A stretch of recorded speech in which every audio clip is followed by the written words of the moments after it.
the This bottom. conference will now be recorded. Like if you have a Microsoft, it'll be the little 4 windows usually symbol.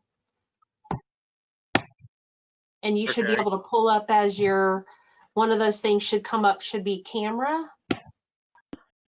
It's either there or under your settings for your computer, because this other setting is the setting in GoTo, but you probably need to activate your camera from your computer, not the software part. You know, you're dealing with someone that's computer challenged, right? I can't say that I'm much better. I just had to deal with this one issue, so I'm thankful every day that there's tech support here. Okay, for some reason it sent me to the Microsoft Store. Oh, yeah, that's not where you want to go.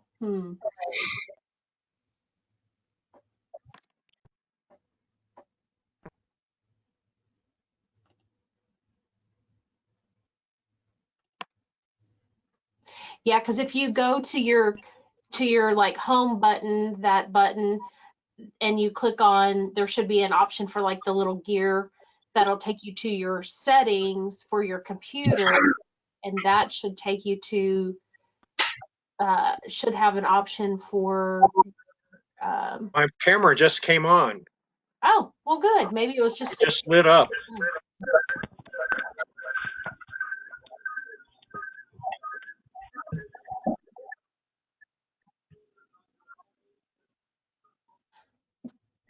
We don't see you yet on the screen. Yeah. You don't have the green and the microphone and camera option at the very bottom center of your screen when you move the mouse? The microphone's green, but the camera won't come on. Won't come on there. It stays black with an X through it. What happens if you click on it? It gets a blue circle around it, and then it stays there for a couple of minutes, then it goes back to what it was before. We're getting a lot of feedback from somebody. I've got a picture of me. Why don't you have a picture of me? Because it's on. I can see myself. Caller number 2, I think we're getting feedback from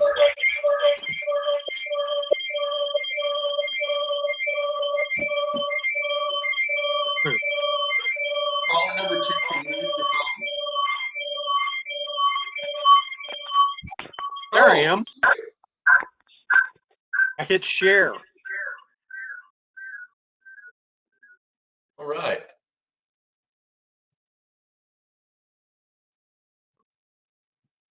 Okay. We'll see how this goes.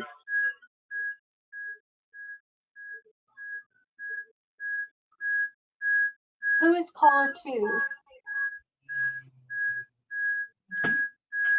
Am I caller 2? Yeah. If you join this meeting on your phone, can you introduce yourself? My name's Dave Snyder. Hi, Dave. Can you hit the mute button on your phone? It's causing a reverberation for everyone. Or you could just hang up. Y'all can't use a speakerphone on this thing. It will just cause that feedback.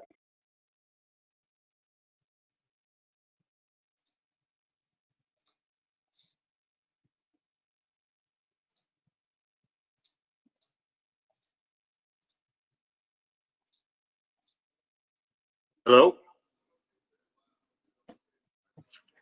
Hello? No, I don't know if I'm in. Hello. We've got somebody. I don't know if I'm in, but whoever it is, we heard you. Okay. Dave Snyder? Okay. Okay, I see you, Dave. I see your square on the screen. I don't see your face, but we see your square. You're in. Okay, I'm in. Okay. Can you hear me? This is Robert Foskett. Yes, we hear you, Robert. All right, thank you.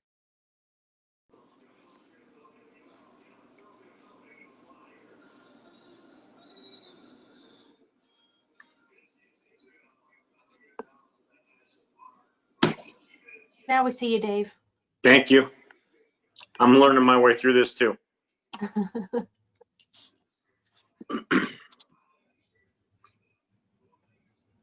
Our chairman has muted himself.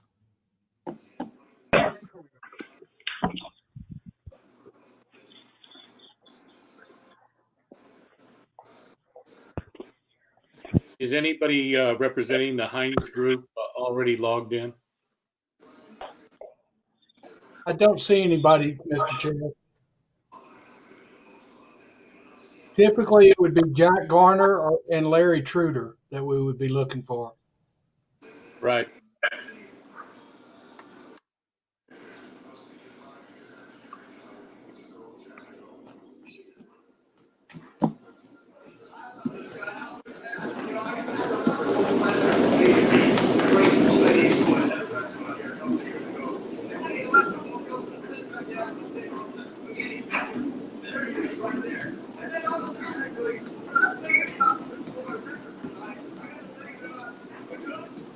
We're going to have to resolve some of this background noise, or it's just not going to work. So until somebody's actually ready to speak, you're going to have to keep your stay muted.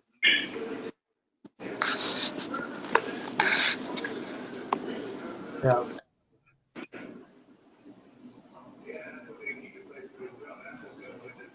According to my screen, it's Mr. Snyder that we're getting feedback from. I don't know if that's accurate. I've got my phone turned off. I was in before, but I've disconnected the phone line. I don't have anything else going on right now.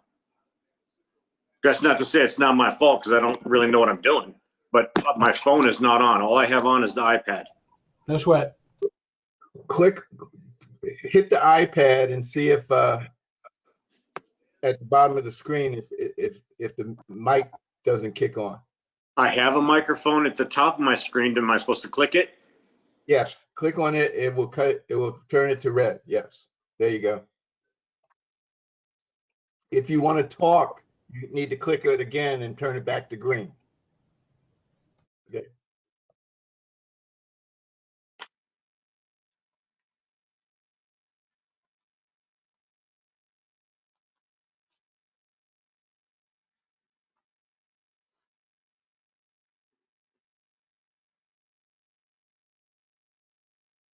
Mr. Chairman, Mr. Prince and Mr. White will not be joining us, so we're looking for 5 total members. 1, 2, 3. Or we're waiting for Mr. Monahan. Once he gets here, that'll be everybody.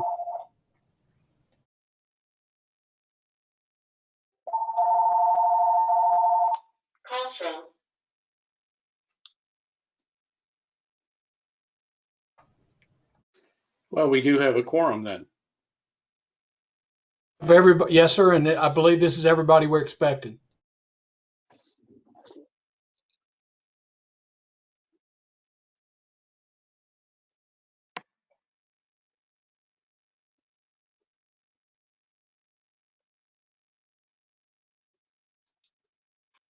Charles, it's very nice to see Yes. your smiling face tonight. It was a struggle. I've missed you. Sorry. I'm computer challenged. It's taken my Aren't we? granddaughter 2 months to get me straightened out. I think we all are. Computer technology moves a lot faster than any of us can keep up with, I think. I see Mr. Garner has joined us, Mr. Chairman. I don't see Mr. Truder yet.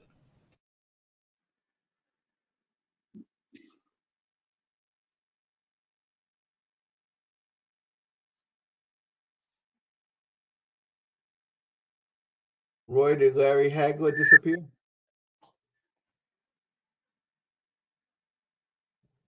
Roy? Yeah, he disappeared, Mr. Williams, but I saw he might be having technical difficulty.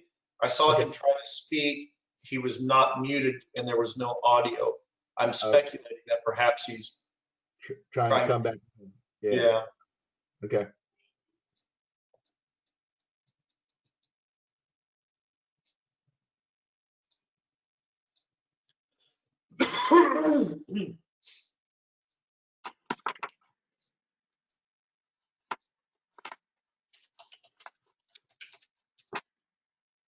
Roy, did you say representatives from Heinz are present?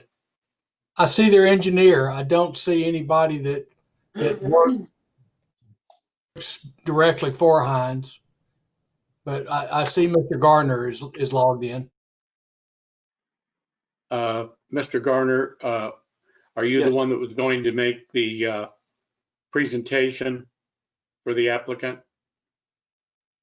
We're here to answer any questions, but yeah, I would handle anything that need to be handled with the case. Yes, sir. All right. Well, it's 7:01, and Larry, could you tell us if unclick and see if you do have audio? Are you able to hear us okay? Now. All right. Very good. Thank you. Well, welcome all to another virtual, exciting rendition of the Lago Vista Planning and Zoning Commission. And I see, I think that our liaison, David Williams, is with us, and I hope that you're having a great recovery from your shoulder surgery. Hope that's coming along well, and you'll be back to your golfing in a relatively short fashion. Well, it'll be a couple months. Yes. Couple months, my goodness. You may have to just pay somebody to go out and golf for you, David. There you go. There you go. Well, I hope you're recovering well. It's coming along. Thank you. All right. So, of course, this is the regular meeting of the Planning and Zoning Commission, and those commissioners that are present tonight, besides myself, Barry Zaleski, we have Tom Monahan and Richard Brown, Larry Hagler, and Charles Solomon. Have I missed anybody? I think, did I catch all five of us? I believe so. All right. I'm going to start with citizen comments for non-agenda items. In accordance with the Open Meetings Act, the commission is prohibited from acting or discussing, other than factual responses to specific questions, any items not on the agenda. So are there any non-agenda items that anyone would like to speak to at this time? Does not appear to be. All right, well, we're going to try to just change the agenda just a little bit. We're going to open with item number 5 on the agenda, and that'll give the Heinz Group opportunity to take care of that. Then we can move into the other items on the agenda, unless there's some objection. I don't see an objection. So item number 5 is 20-1707-PR-PLA, consideration of a preliminary plat approval in accordance with section 2.16 of chapter 10 of phase 1B2 of Tessera on Lake Travis, being 13.41 acres situated in the Texas-Mexico Railroad Company survey number 201, abstract number 2291, and the JS Peacock survey of number 202, abstract number 2469, Travis County, Texas. So, Roy, if you would like to have the staff presentation. Yes, sir. This one's pretty simple. It's really just 49 lots that are adjacent to, and were actually shown on the map of the preliminary plat you considered a couple of months ago. Our Originally, they had hopes to present both phases at the same time. They didn't quite make it. The reason they were trying to show them both at the same time is because they're basically selling lots faster than we can build. So they are trying to catch up with the demand. And there's the staff has not only reviewed this, in fact, as before, some of Eric's comments really apply more to the construction plans more than they do the preliminary plat. But we've even corrected even the minor mistakes at this, or I don't even, you wouldn't call them mistakes, just drafting revisions he requested. And those are all taken care of in what you have in front of you. Staff has no reason not to ask you to proceed as quickly as you feel comfortable. All right. Thank you, Roy. And I'll go say, any of the commissioners have any questions of the staff before we ask for the applicant presentation?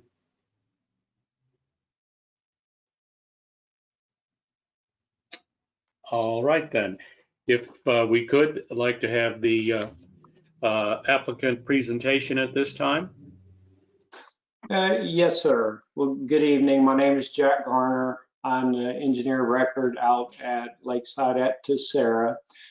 Tonight before you, we've got the last piece of property that was associated with phase 1A that you guys considered almost 7 years ago. This is phase 1B2.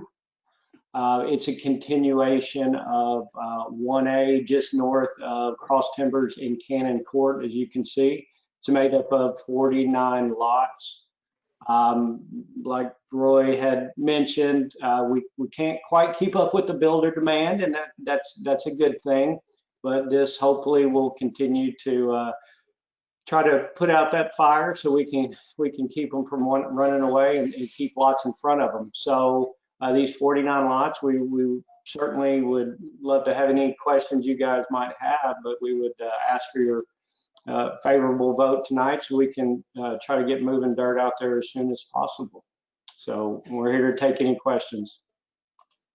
Thank you, Mr. Gardner.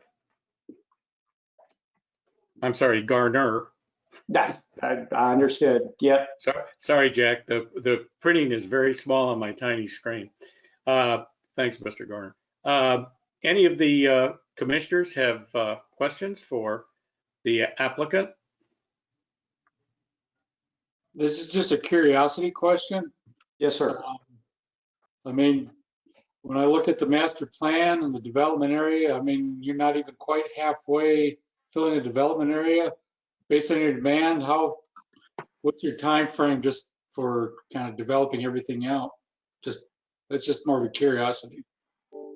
Well, I mean, Darlene's here. She can speak to that if you would like. But right now, the takedown is faster than we can bring them to market. So, Darlene, you actually, it's a very interesting conversation because we're talking about several different pods. You want to give a little information to Commissioner Monahan here? You're on mute right now. Okay. Thank you, commissioners. And yes, sir. You know, for our timeline has accelerated somewhat with after COVID.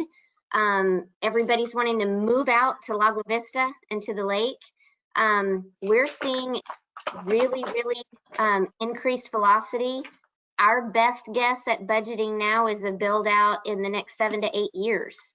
You know, we could have slowdowns that would stretch that beyond 8 years, but that's kind of our best guess right now.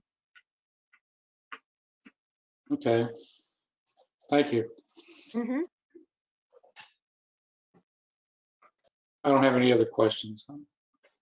Thank you. Any of the other commissioners have questions for the applicant?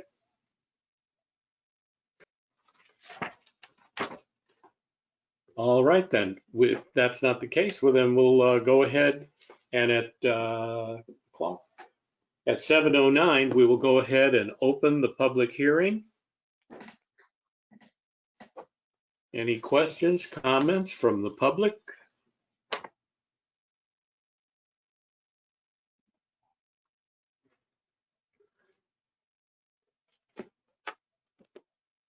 If there is not, then we will go ahead and close the public hearing at 7:10.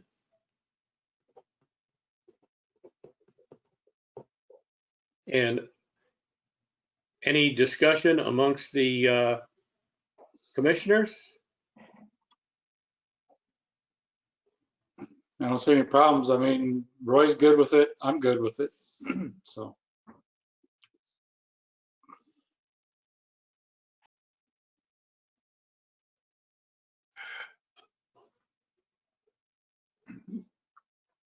Mr. Brown, were you just animated, or were you wanting to make a comment?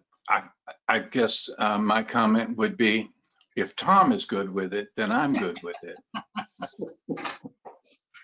Well, so now we have Dr. Brown is good with it, and Tom's good with it. So let's see if someone would like to make a recommendation. Mr. Chair, this is actually a decision, not a recommendation. I'm sorry, would someone please make a motion? I meant to say motion. I can make a motion for agenda item 20-1707-PR-PLA. I recommend that planning and zoning approve the preliminary subdivision plat. All right, is there a second? I second. I'll second that. Who Second. spoke up the second? Oh, okay, Larry Hagler's second the motion. All in favor? Aye. Aye. Okay. All right, I see all those. Charles, I'm sorry, you were an aye as well? Yes. Any opposed? None? The motion carries, and the time to go up and start moving some dirt, Mr. Garner.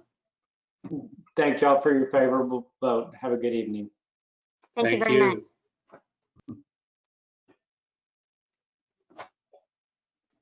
All right, then, we're going to move back to item number 1 on the agenda.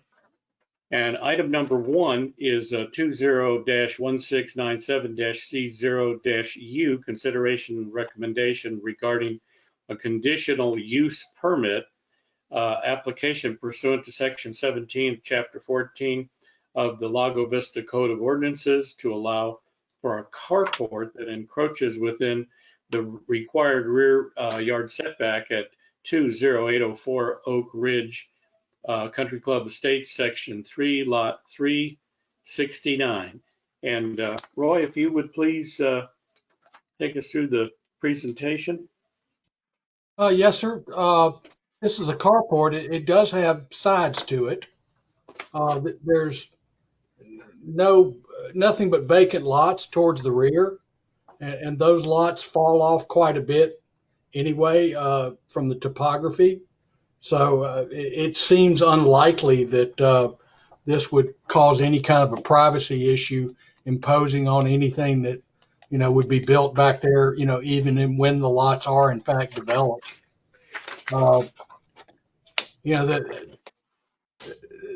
Apparently this property either predated the current landscaping ordinance or they simply didn't enforce it very well.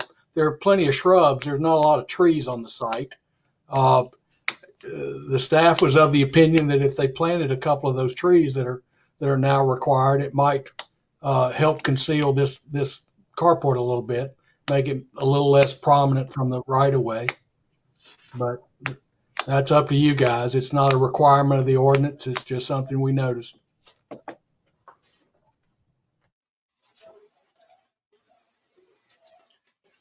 All right, any of the commission members have a questions for the staff?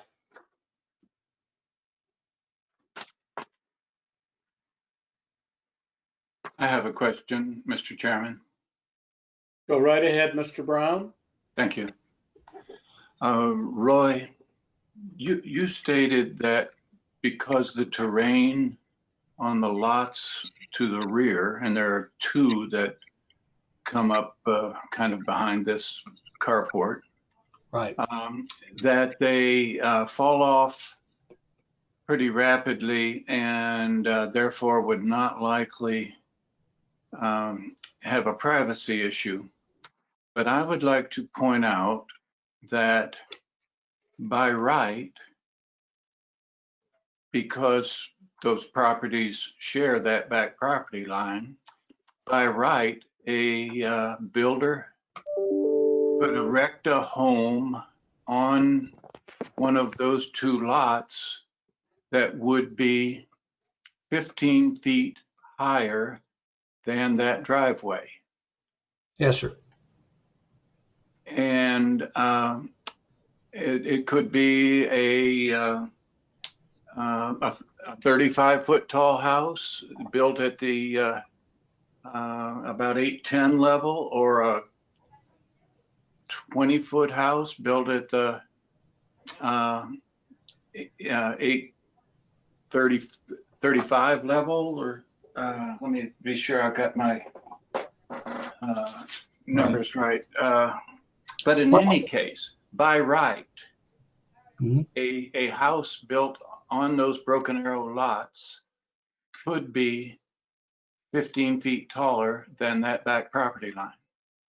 You're correct. And you seem to be addressing the visual impact of the garage. I was addressing the privacy issue. Yes, sir. Well, and the reason I was, notice where the carport is in relation to the property line of those two lots. You see what I'm saying? It will be in the side yard setbacks of both of those two lots. So there won't be anything built very close to that. But you're right. Seeing it is a very different issue. It will be very visible. Pardon me while I scroll along here and try to find that plat. Apologize. That's what. Oh, yeah. See the relationship? Yeah, the property line is going to fall fairly close to the location of the carport. It's almost center. The dividing property line between those lots that we call lot 10 and 11.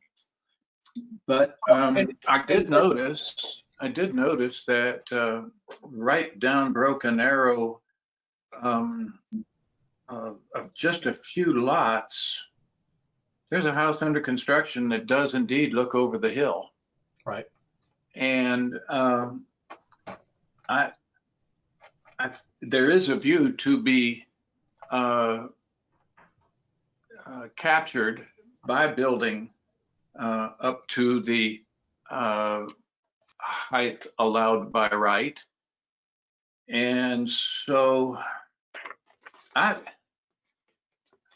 it may not be a privacy issue, but it could be an issue of, gee, I wish that carport weren't there. So I'll just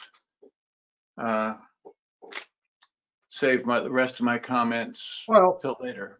And quite frankly, and I think I discussed it, but I don't think I reached the conclusion, but I discussed the possibility of including a third rear wall so that you don't look at an open carport back there. Yes, you did. And I would certainly advocate for that. Right. And that addresses the visual image or impact more than, what I was talking about a few minutes ago was the privacy aspect. Okay, thank you. I agree that a back wall would help avoid that kind of issue. Just based on what I'm seeing at the end of the driveway today, I assume that kind of equipment will be there in the future. and I feel as though it should be enclosed. Thank you.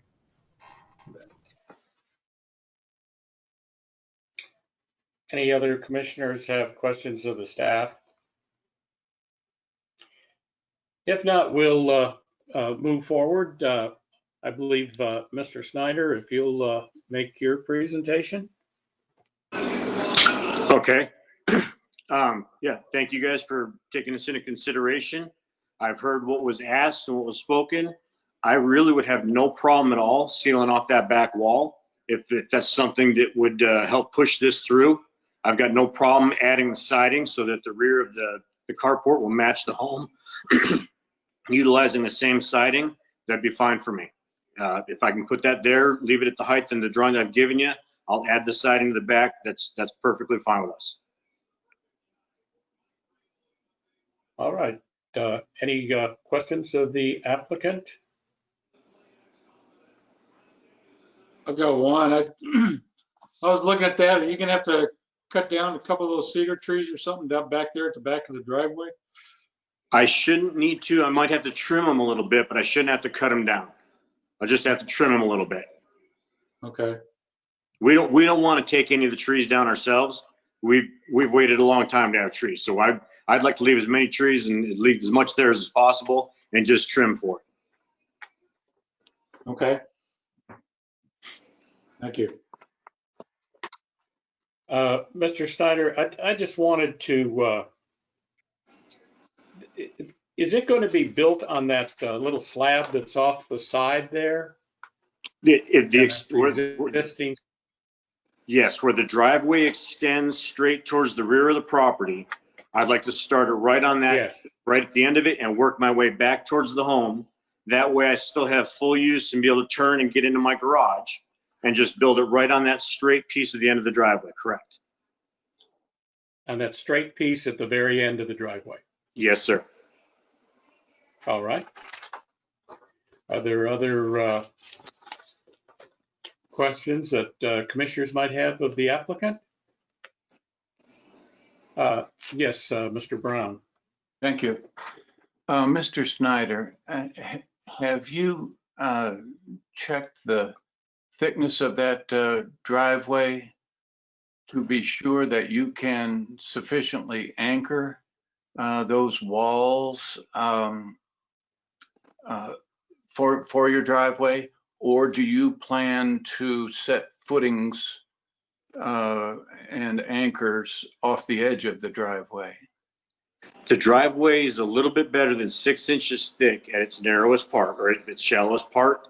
And the gentleman that I've been working with for the design of this, we've elected to go to 2x6 construction, which will distribute the weight a little bit better than just putting a 2x4 walls up. So we're going to use 2x6s for the construction for the sill plate and the bottom plate to spread the weight more evenly, and the slab should be plenty thick enough.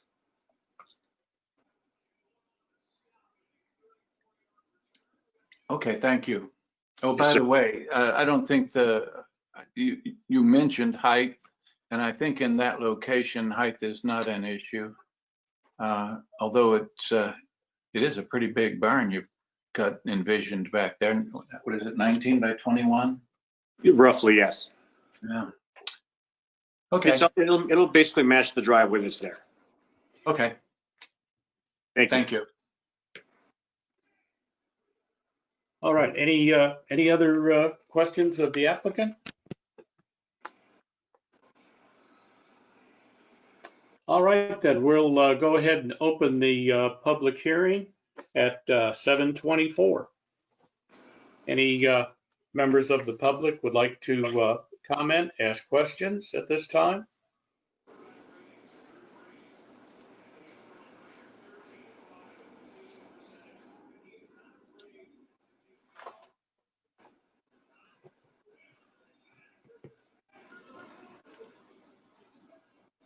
All right, if that's the case, we'll go ahead and close the public hearing at 7:24. Any further discussion on the part of the commission? Mr. Chairman, I would like to say that my Any consideration I would give for this application would be conditional on there being a rear wall with siding, so that there would be siding on 3 walls that match his house. Would you like to go ahead and make a motion with that recommendation? Well, I don't know if any of my fellow commissioners have any further discussion. Go for it, Richard. Okay. Mr. Chairman, I recommend that we make recommendation to the council that item number 20-1697-CO-U at 20804 Oak Ridge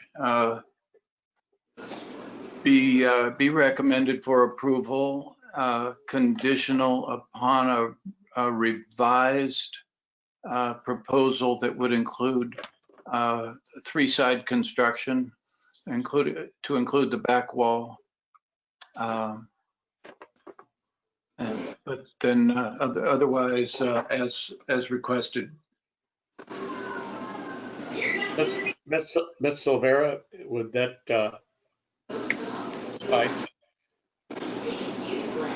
Yes, Mr. Chairman, given that the council cannot dictate building materials, but the applicant has committed to make those materials match the side of the house, Mr. Brown's Yes, ma'am. motion is Sorry.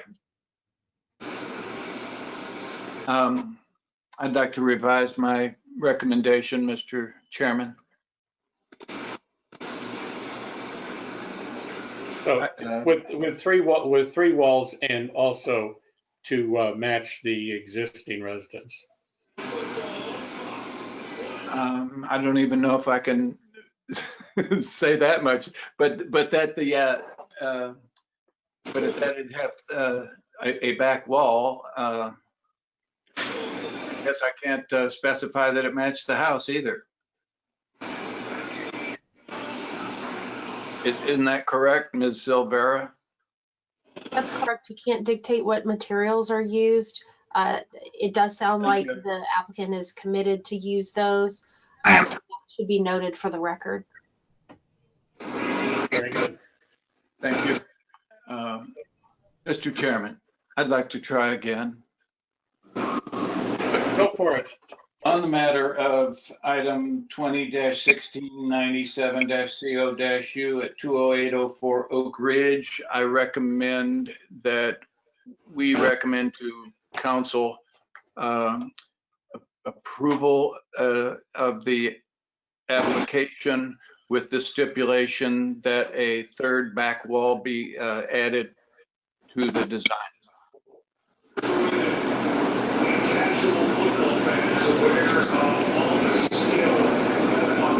Where is all the feedback coming from? Not me. Okay. Not here. Ms. Silvera, did that suffice? Yes, Mr. Chairman. Thank you very much. All right. I'll second that motion. The motion was seconded. I'll second that motion. It was seconded by Charlie Solomon. Okay, thank you. Solomon. Right. All right. All in favor? Aye. Any opposed? And I guess there was a need for discussion. So, motion carries. And that recommendation goes to the City Council. All right. Let's go ahead and move on to item number 2, 20-1684-SP-E, consideration of a special exception application pursuant to section 1160, chapter 14, to allow an increase in the maximum height allowed by table A of chapter 14 from 15 feet to 25 feet for a single family residence at 20311 Continental Drive, Highland Lakes Estates, Section 17, Lot 17009. And Roy, if you would take us through the staff presentation. Yes, sir. I assume all of you went to the site. I think the most important thing I could probably call to your attention to, assist you based on what you might have seen there is notifying you that both of the existing houses on either side were apparently built before the floodplain was raised. So the by right height of a house today is 6 feet taller than what those houses appear to be built at. So if you're using them as any kind of a basis for comparison, you need to add 6 feet to them. Does that include the house that's 2 lots over that was just built within the last 6 months? Now, let me repeat myself. The houses on either side that appear to be built before the floodplain was raised. That would have been 2006 vintage. So the answer is no.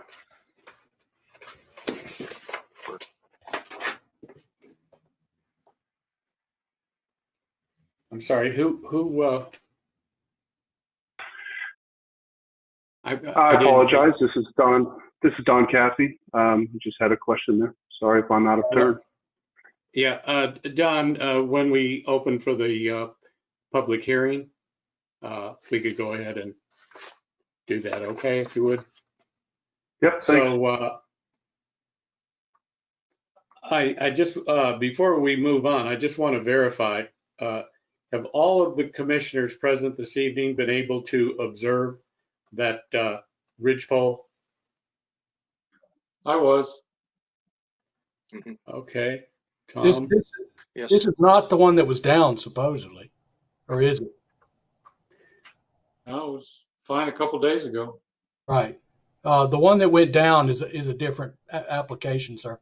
Well, I understand that. I just want to be, we, a small number of members. So I just wanted to make sure everybody was able to do that.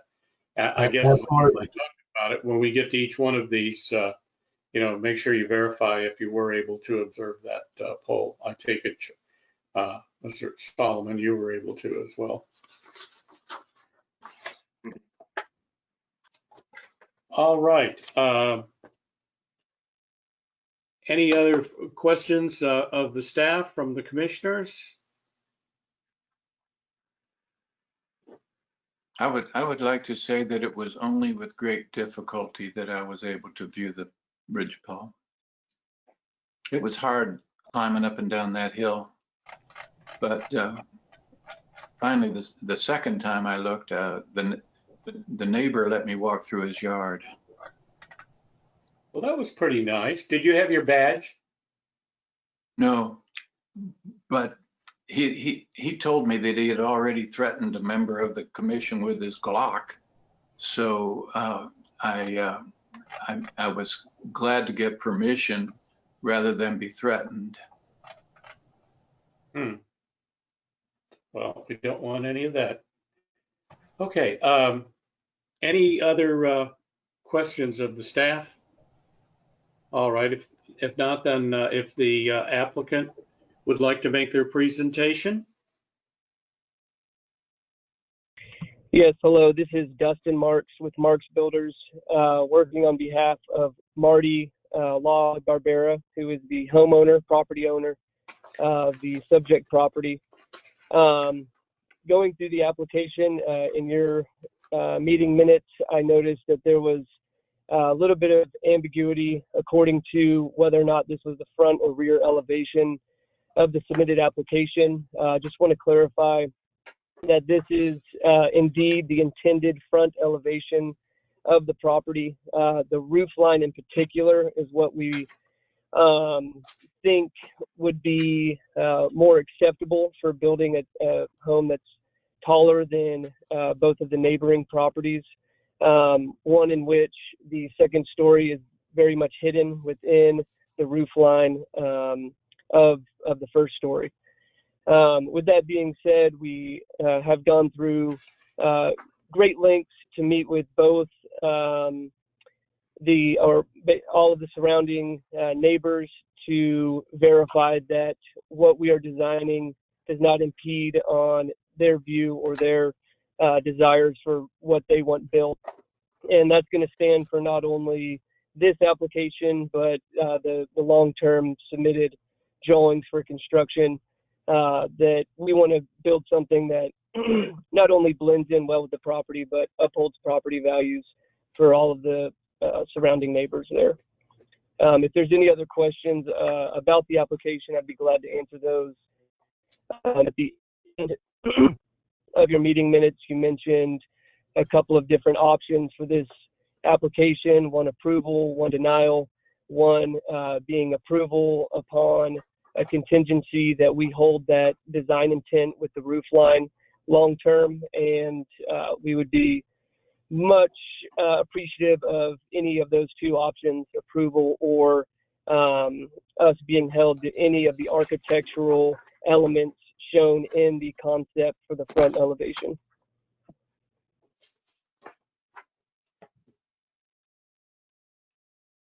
All right, thank you. Any of the commissioners have questions of the applicant?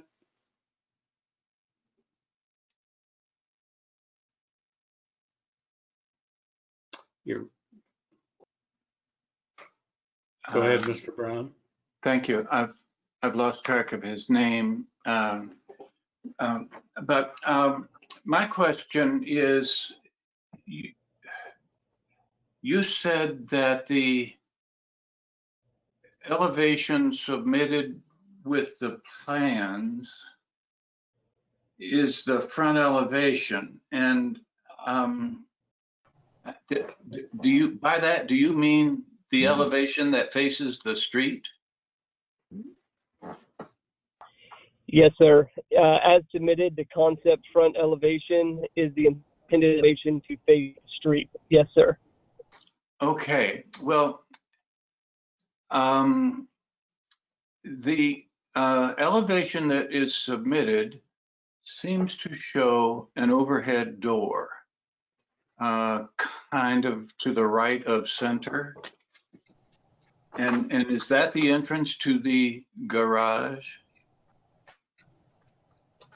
So the submitted concept front elevation is mostly to show our intent for the roof line of the second story being hidden within the roof line of the first story. The garage will most likely be more inset and off to the right-hand side than the current concept shows. But if there is a caveat that we need to follow in order to get approval as to the location of the garage, we would be more than happy to accommodate that.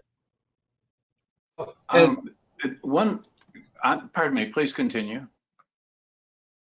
Brown, this is Roy. I was interrupting. Yeah, what we were referring to in the staff report is there's, some minor inconsistencies between the site plan and the front elevation. They're not really major. They don't have to do with the form of the house. The site plan seems to suggest a rear garage, whereas the elevation seems to suggest a front garage. There's stairs off to the right of the garage, but when you look at the site plan, there's no room for those. There's a garden wall extending off to the left. There's no place for that garden wall. What we were referring to is forget all those details. Just stick with the basic form of the house. Don't change that. That's what the staff was trying to emphasize. But clearly, there's the site plan and the elevation are not an exact match. I would agree, and we can disregard those for this meeting unless you need further clarification. Okay, can we assume that the roof height and shape sort of a narrow A-frame sort of shape that's very much in the center of the footprint of the house, can we assume that those two items are correct for our consideration? Yes, sir. Thank you.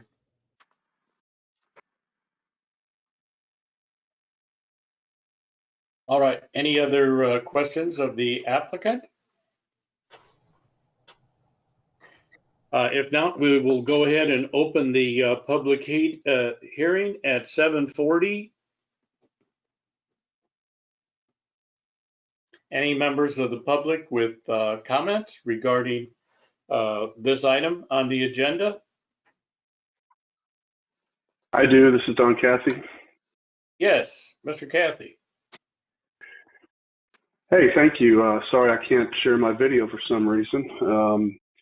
But I wanted to start out and just mention that I do not own a Glock. So that wasn't me. I live just behind this property. And if it's okay, I'd like to share my screen for some speaking points. I don't know if that's even possible. No, sir. Unfortunately, it's not. I don't have the ability to share the screen. Okay. So I heard that the last time FEMA updated the restriction for height was for flood zone is in 2006.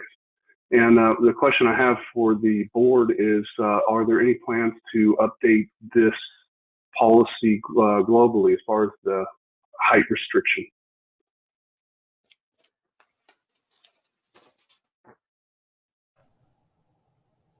I mean, if I may, Chairman, the ordinance did define and still does define the house in a floodplain as being measured 1 foot above the floodplain. That has never changed. When they raise the floodplain, it raises the effective height of the house, but it doesn't change the ordinance at all. The ordinance stays the same. It didn't change in 2008 when they updated the firm maps. It just changed how tall you had to build, not could build. Oh, okay. Oh, thank you so much. Yeah, that clears a lot up for me. So thank you. So new houses have to be 6 feet taller in the floodplain, basically. Okay. I see. Okay. So it was mentioned by Mr. Brown, and I'm sorry for speaking out of turn there. You were referencing the neighboring houses. One of them is the blue house that, if you're facing the property, is to the right. And then there's a empty lot between the next house, which was just built recently, and that's 2 lots down. I just wondered if that house is built at the level where the restriction is in place, where this height allowance is, or did they get an exception? I can look that up real quick. You're talking about 20319? I believe so. It was just built, and they completed it actually, I think about February last year. Okay, I'll look for the most recent one in that area. I appreciate it.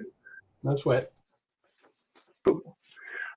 So I just want to say, this is the second time I've had to attend one of these meetings, and fortunately the first one was in person, which made it a little bit easier. So I appreciate the, trying to make this accessible to us. But, the first one was very similar to this, single family residence. It was built right along that same elevation, just to the left, about 3 or 4 properties down. And, I think a lot of the people that are here are here again for that same thing. And the major concern at that point was that, that view from our houses, where we're just outside of the floodplain, and at an elevation where, we have a limited view of the lake and the surrounding hill country, is impeded in the exact same way. So just as a repeat of the same thing as we were talking about then, I can see that post sticking up above the tree line, about 5 or 10 feet, or whatever it is. It's basically, I can see the red line, and it's right at the tree line, and then anything that sticks up over that basically will block my view of the hill country there. And I'm kind of at a spot where I don't understand, how I'm here again for the exact same thing. And I just wonder if, if this is the last time, or, I don't know if there's a question there. I guess that's just kind of a point. So I'll just make that point and then ask of the builder. You mentioned that this would be a standard going forward if you were building more buildings. So do you have other contracts with any surrounding properties? I think is my question. Tell me your name one more time. It's Don Cathy. Don, I appreciate your question, and I appreciate your concern, and I certainly understand your point as to upholding your property values and also the view that you have from your home. To answer your second question, no, I do not have any current contracts to build subsequent homes in that neighborhood. But I would say that any home built within that neighborhood is going to be 10 foot taller than the tree line. And in any neighborhood, a home is going to impede on a view to some degree. And we really have gone through every effort to make sure that this height variance is done in a way that is very respectful of the surrounding homes, neighborhoods, the entire community, not only in terms of view, but upholding property values. I would mention that if you look at the home that's to the left and to the right of our subject property, what we're building is going to be much more visually appealing than the two homes that have been built on either side. And I just want to, there is truly a trade-off between building a very small and inexpensive home and something that's going to be much nicer and visually appealing. And again, it is our intent to build something that you would appreciate driving by rather than maybe the other two homes in the immediate vicinity. Well, I would say that's subjective. What's the square footage of the home?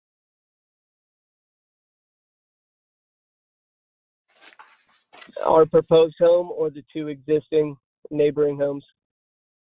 Your proposed home. We are shooting for 2,900 square foot. Okay. If you own my home that's right behind it, would you be in this meeting?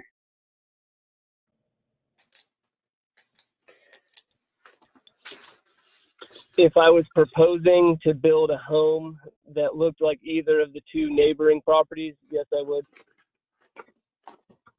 I just, at this point, like to interject. I know that there's a number of others that may want to speak, and what we try to do is try to stay within a 3 to 5 minute time limit.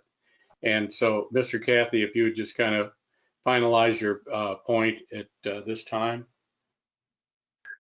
Yes, sir.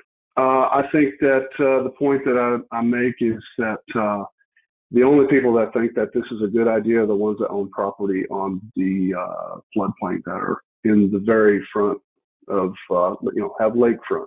And I just don't think that they're the majority. And with that, I will leave it to somebody else. Thank you very much. Thank you. Mr. Chairman, I do have you. Yes, Roy. The house down the street at 20319, it was in front of you a year and a month ago for a special exception, which you approved.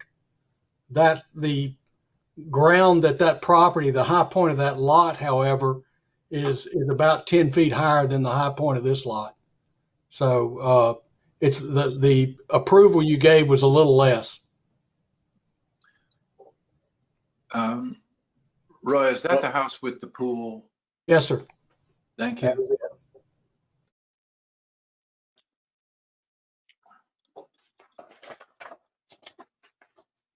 Okay. Uh, I thank have a you. question for Mr. Kathy before we move on to other speakers, please, Mr. Chairman. Yes, Mr. Brown. Mr. Kathy, you prefaced your remarks by saying you do not own a lot. Were you trying to make the point that you own a home? Sorry, I don't own a Glock, so I wasn't the one that, threatened you. Sorry about that. But are you saying that you own a home? Yes, sir. I do own a home. Can you give us the address or the? I guess you don't have our packet of information that references. I believe he's number 19, Mr. Brown. Oh, thank you. I looked to see if he had filed a written comment and did not find it. Thank you very much, Mr. Jambor. Oh, excuse me. He's number 18. 18. My mistake. Thank you. The address is 2700 Conestoga. Oh. And yeah, my apologies. I didn't see the note at the bottom that said I had to send this in. I just saw the top half, and that was my bad. I was going through a huge stack of email. So, Mr. Kathy, we're glad you're here. Thank you so much. Okay. We're still in the open public hearing. Is there anyone else that would like to speak during the public hearing?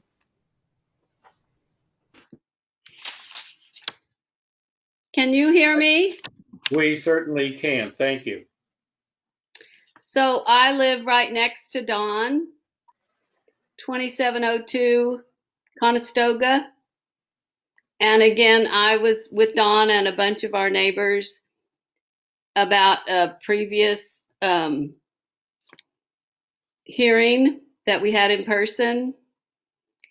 I'm surprised that this was a limited map because people on the other side of Conestoga, the problem is when these houses are built so high, they affect a lot of people's view up the hill.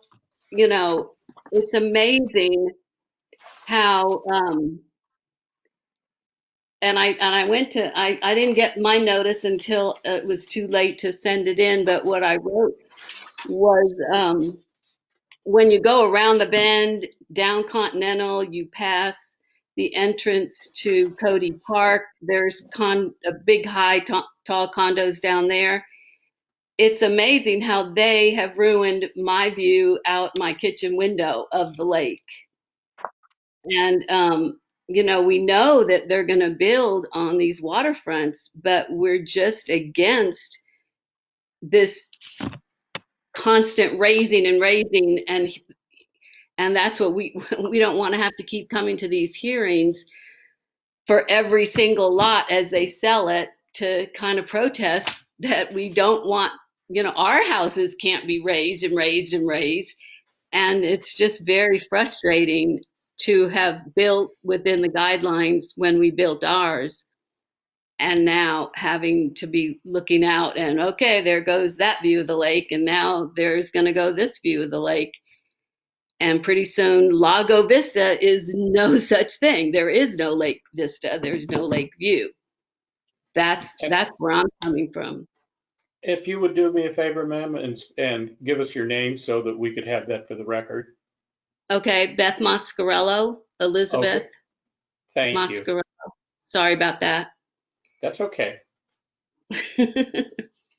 So if I could just ask a question, if let's just say that house was built 15 feet down on the water by right, and what we would have to do regarding the floodplain, would that still not be some of an obstruction of a view?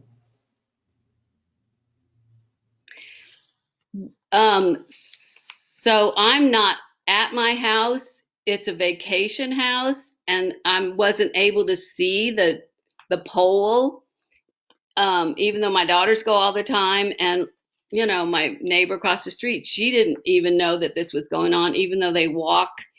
A lot of people, they walk all the time, but we don't see. When I did get the packet, it looked like that pole was going to be huge above the what I'm talking about is that pretty blue house with the pool in the backyard. Is that correct? It's going to be much higher than that? That's the way the pole. It was hard to understand because I couldn't see the colors that were designated. Do you know what I'm talking about? In the packet, Yes. that. So If, it was hard. I guess the question might be those houses on either side of that proposed construction. Is there any view that's hampered by either one of those? Well, because that's the back of my house and I don't even have windows. It's my balcony and everything that looks down across the corner where Don's house is and that corner of Cody and Continental. And I look down and across those the properties on the other side of Continental. Understood. All right. Well, thank you. Thank you very much. Yes. Any other I'm sorry. Well, just for reference, she's talking about the photographs of the ridgepole that we put in the packet. The green mark is where you could build it anyway, and the red mark is the top of the pole. And that's just a 10-foot difference, right? Correct. Yeah. Yes, I'm on another property owner right on Conestoga, and I was at the last meeting as well, Stephen Braggs, and I just saw the notice. I don't know if you guys can hear me or not. School teacher. We can hear you just fine. Okay, thank you. And I just saw the notice just yesterday, day before, I think, in fact. And like Mr. Dunn has said, seem like we're at this circle again. My house is just from 2708, and I was trying to get this information in, but I noticed the timeline had already passed, and I just got this information. And I'm right next to two homes up from the young lady that just spoke. I see her daughter all the time, and my neighbors across the street walk their dogs. But case being said, that I just look on the side of my house through the 2706, and I was looking at the pole just the other day, and I was like, wow, we are again having an obstructive view of a portion of the hill country and the lake. And I understand building a home, and I understand I would like to build a home there too as well if I had that opportunity, but at least where it's much lower than the 10 foot over the limit.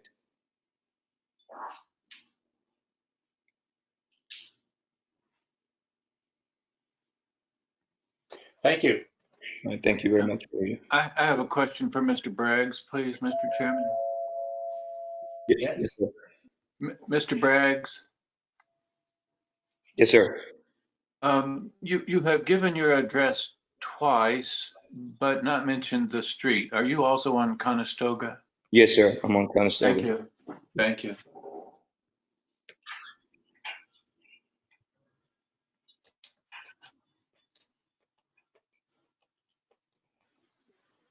Is there any other individuals during the public hearing that wanted to speak? Yes, this is Robert Foskett, F-O-S-K-E-T. I got my notices late too, but I did talk to Roy earlier and emailed him that I'm strongly opposed to this. Basically, my house is right next to where the front of their house is going to be, right across the street on Continental. I'm totally opposed to this for numerous reasons. One is obviously the lake and hill country views that I will be losing from that. Since we can't share things, it's also the loss of my property value with a house that tall. I actually took pictures and talked with my tax attorney, and yes, that would affect my value because I've had my personal privacy also. I purposely leave all the trees going around my entire property because I enjoy my privacy here. That would basically, if they build it that tall, would be looking right down into my property. And I don't think it's fair. This also could set precedents to where other people are wanting to build taller houses. And I totally agree with the eyesore of the condo that's right down the, on the back left of the back of my house down Continental, that it just basically blocks a whole bunch of stuff as far as the views that we live here for. And it'll take away from the aesthetics of the neighborhood. I walk through the neighborhood all the time, and I've sat there and looked at that pole even before they put the sign up late, because that sign was not put up for this meeting 30 days ahead of time. It was only put up about a week and a half ahead, I believe, because I walk all the time. And the aesthetics of the neighborhood, as far as the other houses go, is you still get all the trees. So even at the street level, you've got a beautiful view as you're walking down the hill of the houses. And I appreciate the fact that they're going to build a nice looking house, but I also like the fact that, most of the houses have vegetation in front of them. So you're not looking just at a house sticking up out of the trees.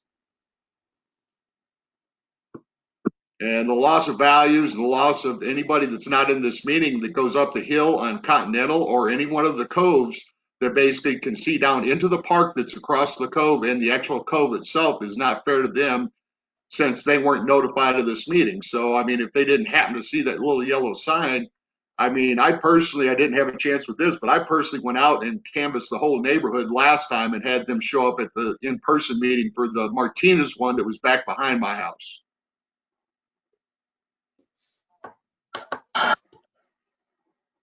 Thank you very much. I guess just a quick question.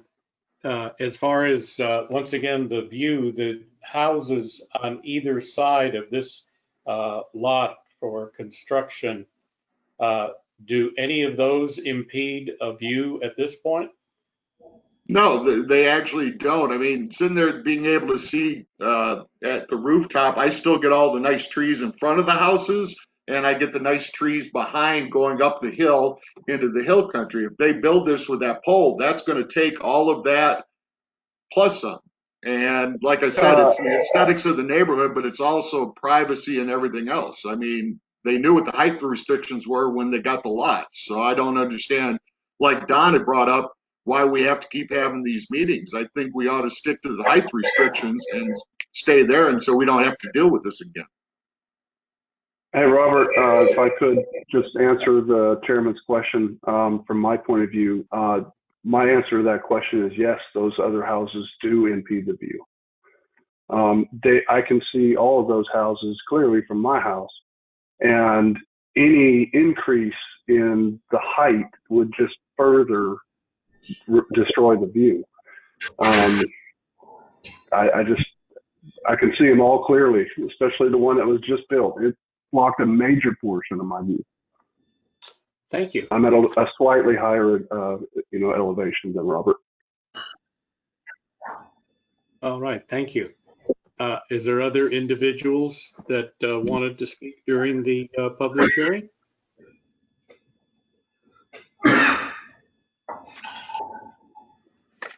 All right, if that's the case, then it is 8:03 to close the public hearing. And at this point, we can open it up to discussion with the members of the commission.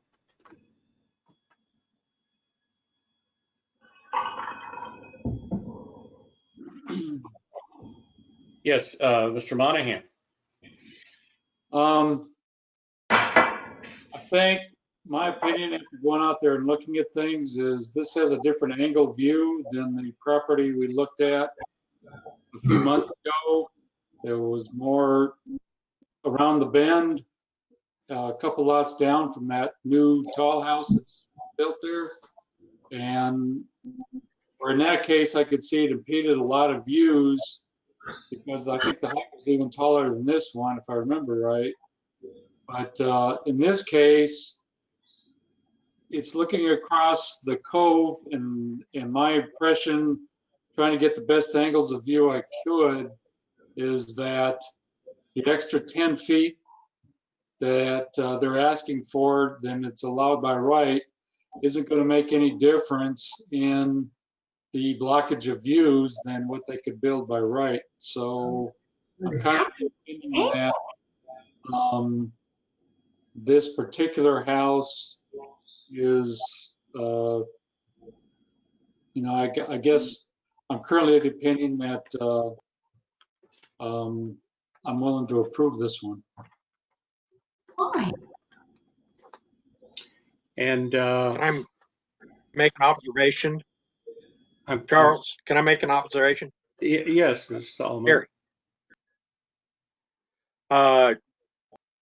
It seems like every house that is proposed on the water side of Continental assumes that they'll come in and get a variance to be able to go above the restrictions. I mean, it happens with it's happened so far with every house I've seen in this area. I mean, I have living experience with it, but it's almost like they've changed the rules. Exactly. And I don't want every one of them coming in. You know, they're buying the lots. They know what the restrictions are. You know, Well, they need to abide by them. And Charles, that is the whole purpose, to make an application for an exception. And that's why the commissioners must go and carefully examine that site and make a determination. If in fact there is a significant issue with the view, if someone built it by right versus anywhere up to that maximum allowable amount. So that's I think we will continually, because of what builders want to have and what owners want to have, that we're probably going to see more of those. And that's why the commission must be very diligent in evaluating that particular site, and to keep in mind that you could impede someone's view. And if that's going to be impacted, then you do not grant this exception. On the other hand, if someone was able to just build by right and that view would be impeded, the person still has a right to build their house to that specification. Absolutely. But these houses don't have to be raised another 10 feet. They understood what they were going to have to do when they bought the lot. But everyone comes in and wants to be taller than it's zoned. Well, I would have to. So it's almost as if the builders assume that we're going to grant the exception. I guess, Charles, what I would have to do is refer back to Roy and ask Roy, with the number of applications for building that we have at this time, is there, what's the ratio of people that want to build higher versus those that are going to build by the right that's allowable, either to the 15 or 18 feet, depending on what village that falls into? Well, for the last 4 months, we've averaged 70 single-family home permits per month, and obviously, you guys aren't seeing that many each month for special exception approvals. How many have you seen on the water side of Continental? Everyone. Seems like it's every house. So my house at 2702 Conestoga, I just built it in 2016. I could only build 15 feet above the highest level. Isn't that right, Don or Lindy, if any of y'all are my neighbors? Ma'am, you could have made an application for a special exception. But my neighbors would have gone ballistic. Well, because I know for a fact that I'm the original owner on that cul-de-sac, except for one other house. So I've known every single person who's lived and built on that Conestoga Cove. And originally there was the lady above me who's in Robert's house now, Robert's in that house now, she had a stick. I mean, she went around with that stick, and she made darn sure every single house built was within those restrictions. And she told me, she took that stick to my lot and told me, there, you can only build this high. So naive, stupid me, I didn't know I could, but there's no way she would have approved it or would have allowed any of y'all to approve it. So it's Well, just super. once again, a person has to apply, and then we have a meeting, and then you have your Planning and Zoning Commission members that must go and evaluate. And I think you can tell by just the discussion tonight amongst the members that some believe that maybe there is a issue with views, others that think that is not being obstructed. And if a person wants to build above that amount of height, above the height restriction, they must go forward with this kind of a format and make that appeal. And that's kind of the reason we're here tonight. So we did, in fact, close the public hearing. And Charles, we've had an opportunity to hear from you, and also Tom. Did any of the other commission members want to? Okay, Mr. Brown. Thank you, Mr. Chairman. I find myself in disagreement with my colleague, Mr. Monahan.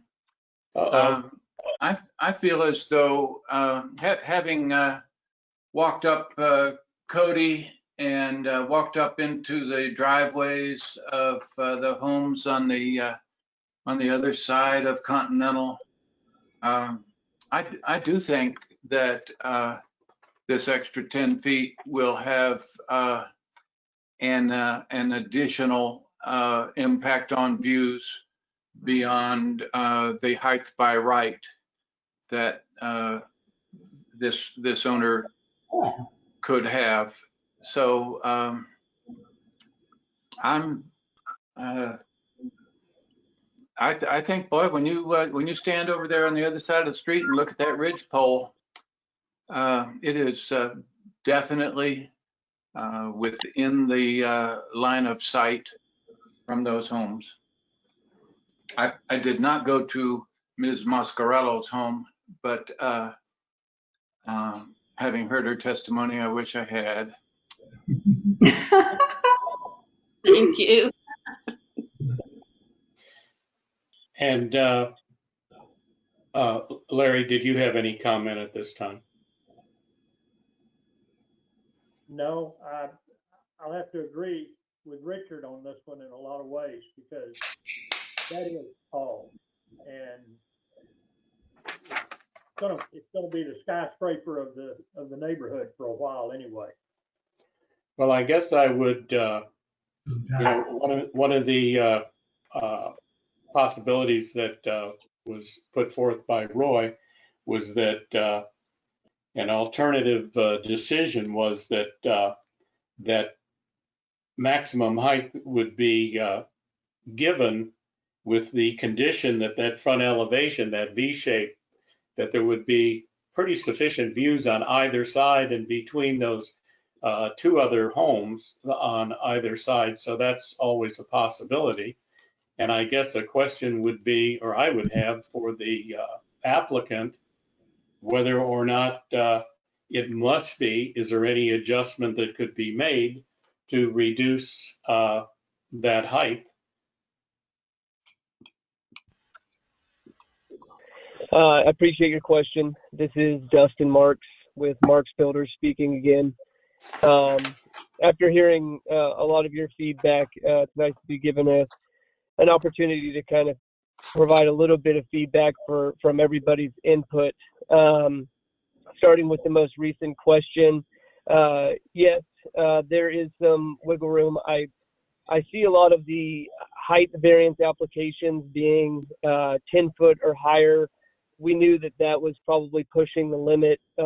We could probably reduce, the height by another foot or two if that helps move this thing along.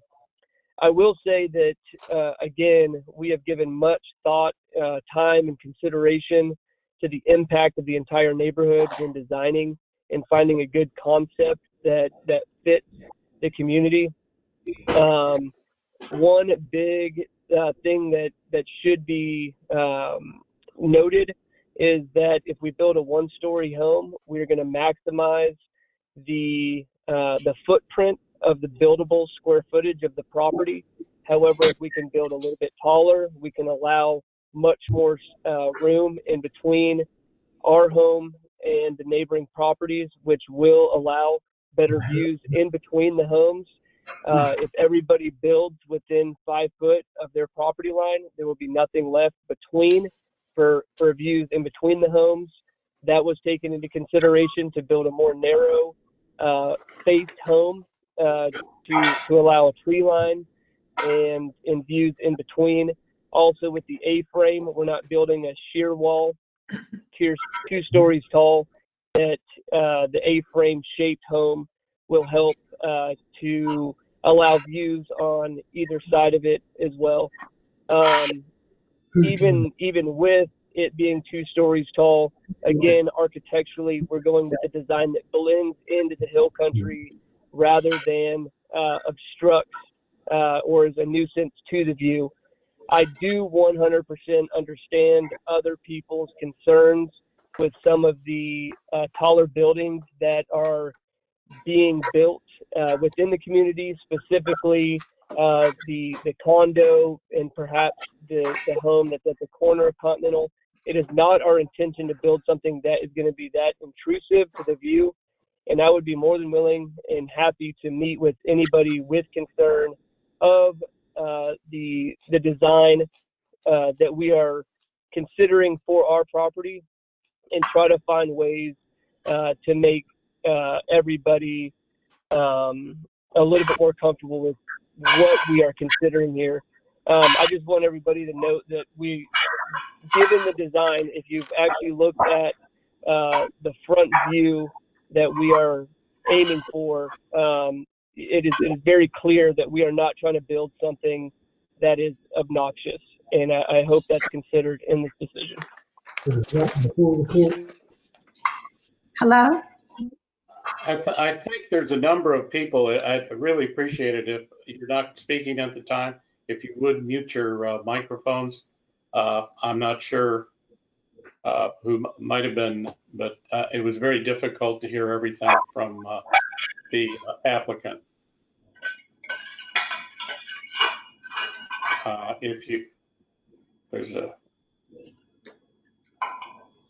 All right.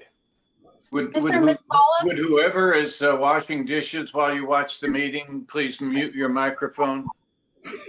It's not me washing dishes right now, but I'd like to say. The period for public comment is over. Thank you. Why does he have the period for public comment is over. Mr. Chairman. Mr. Brown. I'd like to just make a comment about building heights in general, and I think it's a response to what Charles said. In general, to the extent that the request for a special exception for height does not impede views or in other ways impact neighbors and neighborhoods, I'm generally very liberal about approving those, and I believe it provides additional opportunities for architects and home builders and buyers to have a lot more options about what they'll build, and I favor that. I think that Lago Vista needs architectural diversity added after having built pretty much the same style home for a long period of time, and I'm grateful for what I've seen in the last 10 years. But in this case, I really do feel as though the extra 10 feet does impact the views of people to the east, south, north. We're across Continental and up Cody and so forth. And so I know that the architect doesn't want to get into design by committee. I don't think that a negotiated process that he suggested he might be willing to do is very practical. Although I will say we don't have the benefit of many of the aspects of the design, and so all we're actually talking about here is height. And that's really what our business is, to approve that, Richard. So, yes, I mean, and I appreciate that it's a kind of a narrow design from straight on, that the A-frame viewed from straight on is fairly narrow. But of course, if you're not viewing from straight on, then the depth of that A becomes much more into play. And as I said, having viewed the ridgepole from neighboring properties, I feel as though it does get into view. Roy, if I could ask you, the applicant was saying, well, maybe 2 feet. Can you tell me, do we have any idea of the height of those residents on either side of that proposed construction? I didn't have any permit documents. They predate our current system. My guess is that this is a 15-foot high district, as I recall. My guess is that you take off the 6 feet of this one is asking for 10 feet extra. So I'm guessing they're, and that's where they are, is I guess what I'm saying. You take off the 10 feet but you add 4 back of that 10, for the difference in their heights because of the floodplain change. Right. You follow me? So they're 6 feet lower than this height would be by right. So a house by right would be 6 feet taller than theirs. And I guess what we're going to be dealing with is that, maybe the 10 feet is what is being objected to. But I have to believe somebody that has a lakefront lot and you have homes the size of the ones on either side, we're going to be back here again dealing with, another height that someone's going to want to apply for. Right. And just so you'll know, like I said, the house that you approved a little bit to the north of this one was an additional 6 feet.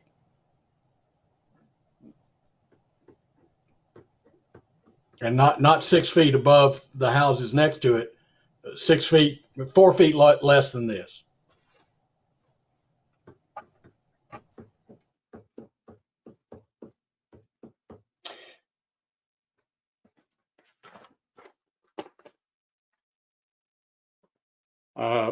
I guess we could always refer to our city attorney. Is there a way that at this point that this can be tabled for future to be reviewed at a future date? I believe that you can do it for this application. It's not subject to the automatic or presumed approved process. There's no shot clock. There's no shot, no shot clock.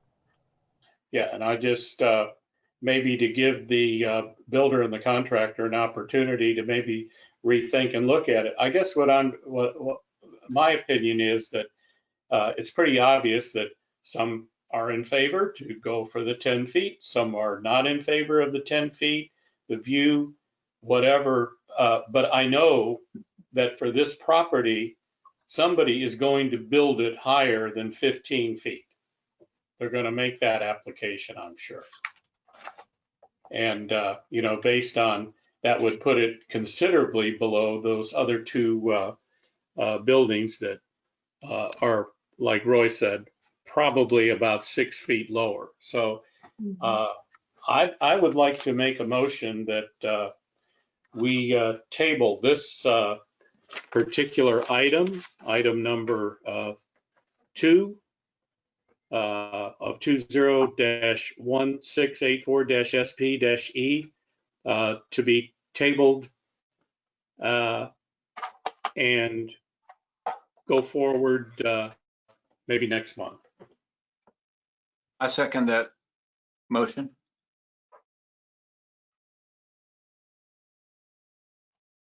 Moved and seconded. Any further discussion? Tom, Larry, Charles? All right. All in favor? In favor of tabling. In favor of tabling the item till possibly our next meeting? Will we be notified of the next meeting? No, sir, there will be no additional notification. Be the second Thursday of December. Is this a continuance of the public hearing then? Yes, sir.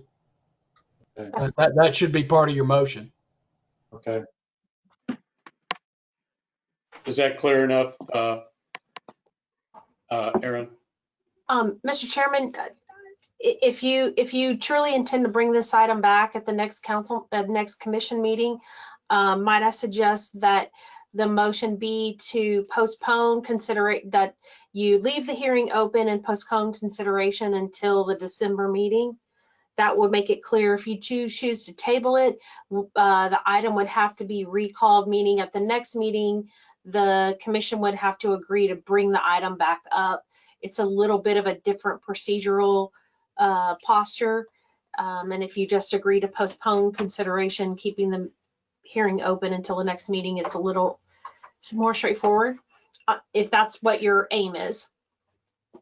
Then the motion should be, or the revised motion should be, that this item will be postponed until the next planning and zoning meeting and be continued at that time. And the public hearing will remain open. How's that? And the next meeting will be the second Thursday of next month? Mr. Chairman. Mr. Chairman. Yes, Mr. Brown. You said the public hearing will remain open. I thought you had closed the public hearing. I believe it was a recommendation of our city attorney that we would keep the public hearing open till the next meeting. I apologize, Mr. Chairman. I do have 8:03 as the time that you close the public hearing. So if you don't want to, if you would have to choose to reopen the public hearing so that you could continue it. Or you could just continue consideration of this matter till next time.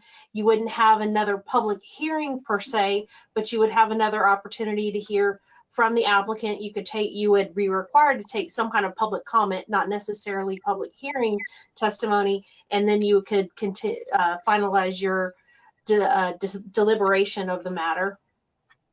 So there's kind of two ways to go, depending on what your goal is, but I do have noted that you closed it at 8:03. Yes, we did. We closed it at 8:03. So I would like to continue and postpone this till the next planning and zoning meeting, and that we would certainly allow public comment during that time.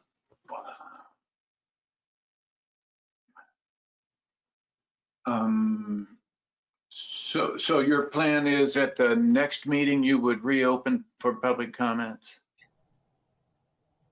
Every Yeah, there- item on the agenda is required to, by law, we're required to allow for public comment. It would not No. be the same as the public hearing itself. The Okay, hearing would be closed. okay. So I still second your motion, Mr. Chairman. Are we all right there, Ms. Silvera? Yes, Mr. Chairman. Thank you. Moved and seconded. Any further discussion? All in favor? All right, well, we'll talk about this, and I thank everyone for attending. And this will give the builder an opportunity to go forward and rethink and Just talk about this next time around. for the purpose of the minutes, Mr. Chairman, I believe you had one member opposed. Is that correct? To that Yes. motion? I don't believe so. That's why I'm asking. Was it unanimous Yes. to continue that? Yes. Charles, is that right? No, it wasn't unanimous. No, it wasn't unanimous. Okay. Okay. Okay. So it's 4-1. 4-1 to approve. Correct. Okay. Will that poll still be there through this next month? Will that, can you hear me? The ordinance requires the poll to remain up. Yes, ma'am. Okay. Thank you so much. Sorry. Thank you, I'll Roy. be there this weekend. I want to see the poll. So we did have a vote of 3-1, and we will continue. 4 to I'm 1. sorry, Chairman. 4-1 with continuation next Planning and Zoning Commission meeting. All right, we're going to move on to item number 3.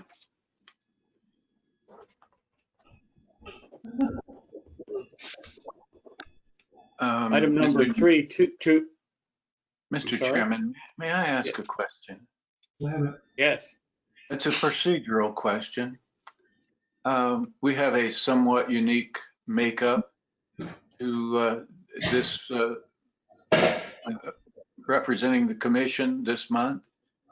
I hope that if other members who are absent now or any new members who might have been appointed who would attend that December meeting could participate in the discussion and vote. Is that the way that'll work? I guess that's a question for our city attorney. When will new members be brought forward? So typically they're not brought forward until January, correct? January. However, I did recommend to your liaison that they fill that position that was vacated by new council member Prince, because you want to avoid the potential for not having a full quorum so you could take action. So you may have an appointment of a new commission member subsequent to the November 19th council meeting. So you may have a new member and they would be in play to vote. So we would make sure they are provided a full packet and information so they can deliberate. All right. And be advised of their need to go look at ridge poles That's correct. and evaluate the view. Yes, sir. All right. Is that satisfactory? Where'd he go? I'm here. Oh, there. You moved around. I did. People left. Richard, is that sufficient, Richard? I didn't move. Yes, that is. Thank you. I appreciate that clarification.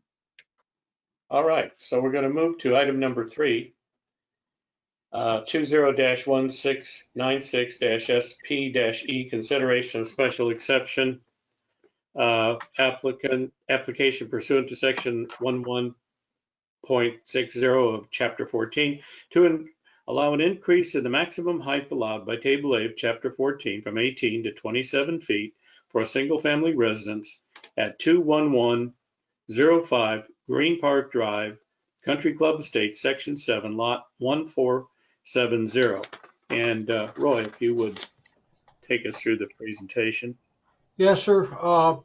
In case y'all don't know, and you will learn over time that there are a number of lots on Green Park that are incredibly problematic as it relates to drainage. And this is one I kind of recognized as being a potential problem. And when I do, I ask the city engineer. We inform the applicant. They did a drainage study. It was a very quick, kind of abbreviated one. They did raise and change their application pursuant to that, requirement. However, when I tried to verify with the city engineer whether he was satisfied with that drainage study, the answer was no. Now, what I need to explain to you is that doesn't mean necessarily when they do a drainage study that the city engineer will accept as adequate for a permit that the slab will necessarily raise and require him to come back. It's theoretically possible that, a drainage study that he'll accept will result in no changes, but it's also possible that it will require changes. And so we tried to inform him of that and see if he wanted to reconsider, and apparently the answer was no. We did not receive a reply to that warning, if you will.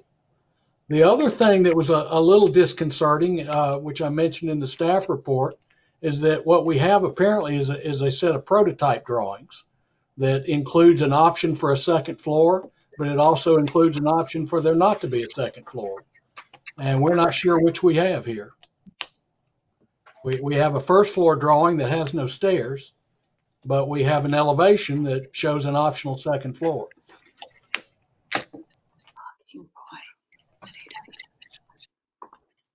Sir, those are the two things I wanted to bring to your attention.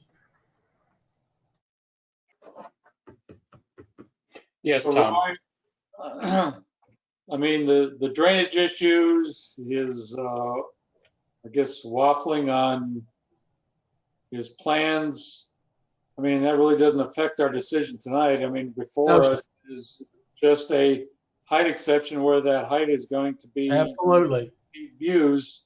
I mean, all that other stuff you deal with, but we're narrowly focused on the height, right?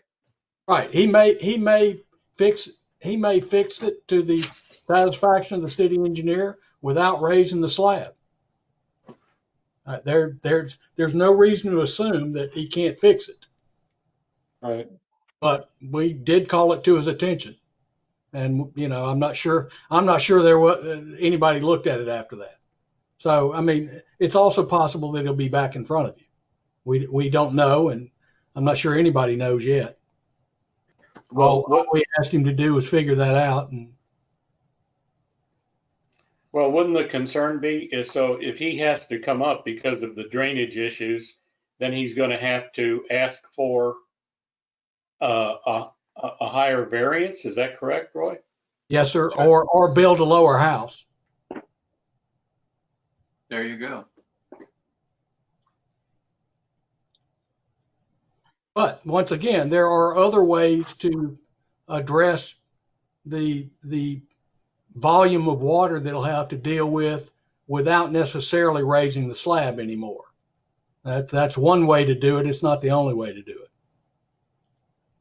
Well, it's obvious that that lot sits down so low. Well, and it handles a tremendous volume of water from, to be conveyed. It's there's a lot of water flowing through there. Maybe a moat. It will be a pretty. the rough calculations were pretty darn close to a moat. You know, with alligators and all kinds of things you could put in the front to guard the house. Yes, Mr. Brown. Roy, in your discussion with Mr. Monahan a minute ago, where you essentially concluded that that the height exception issue is independent of the engineering study, it doesn't seem to me to be correct, in that we all acknowledge that potentially the engineering study would require some changes either way to the elevation of the foundation and therefore the overall height of the house. Right. And I think that's a general reflection, I think, of not just this one issue, but both. I mean, we kind of like an application where everything's kind of figured out. Now, if you're asking, are we convinced that everything's figured out on this one? The answer is no, but you know, they chose to go ahead and seek, you know, this certain height approval, notwithstanding the fact that, you know, that there may be, you know, let me put it this way, you know, this drainage study won't get a permit. That I know. That doesn't mean the house will necessarily be higher.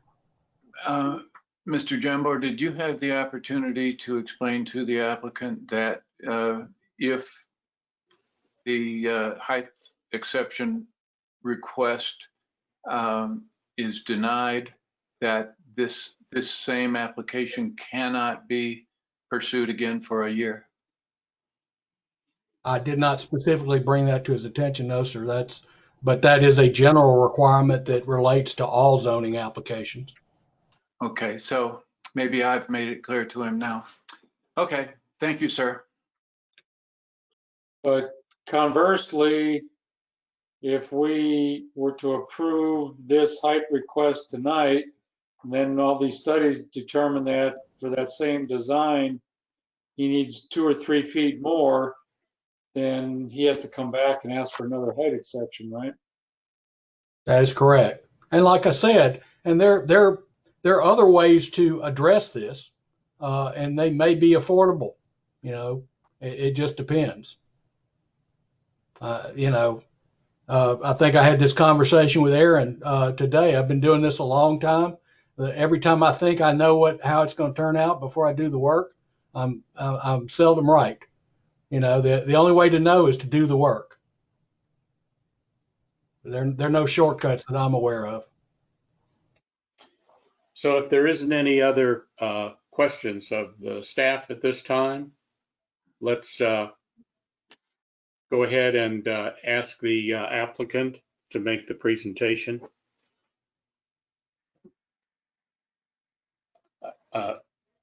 Yeah, you're muted there, Mr. Smith. You're muted. Do you see the microphone in the lower left-hand corner of your picture? There you go. Okay, sorry about that, guys.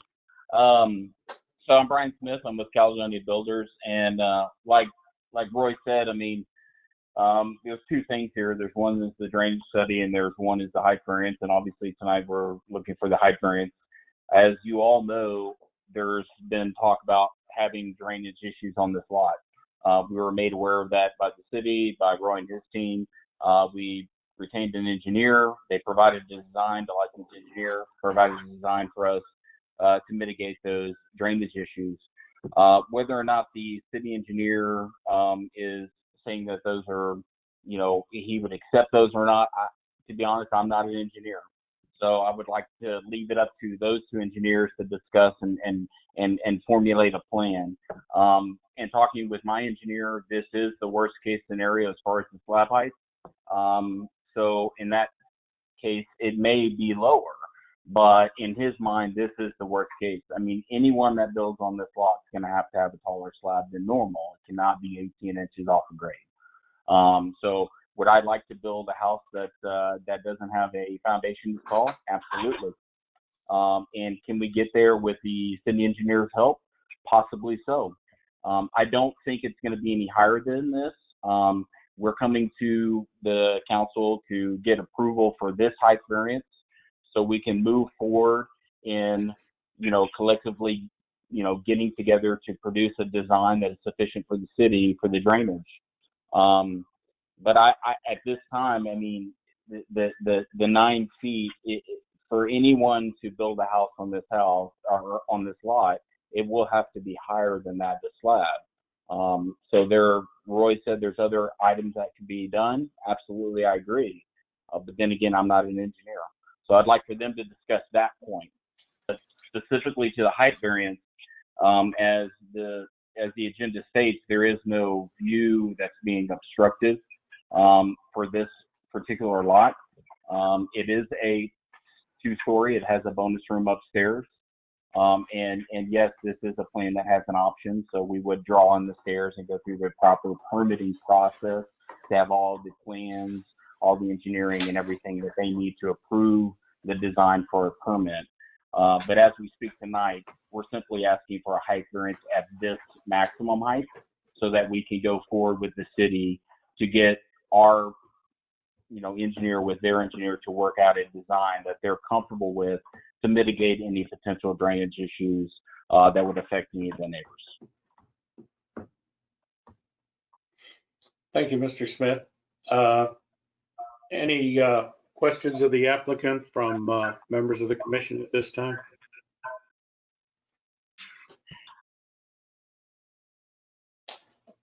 Yes, Mr. Brown. Thank you, Mr. Chairman. Mr. Smith, the raised slab with the swale around it that is approximately 5 feet high. Is that correct? Correct. Would you say that raising the slab 5 feet is an acknowledgement that the culvert that you have installed under the drive is inadequate to the task? So the culvert that is there now is a temporary culvert. We have not been, that is not a permanent culvert. When I applied to install that temporary driveway, they said it's a minimum of this, but they will reevaluate. So that is not a permanent culvert. There is no driveway there. So adding additional size culvert is what we anticipated per the city final approval. So that is only temporary for access at this point. Well,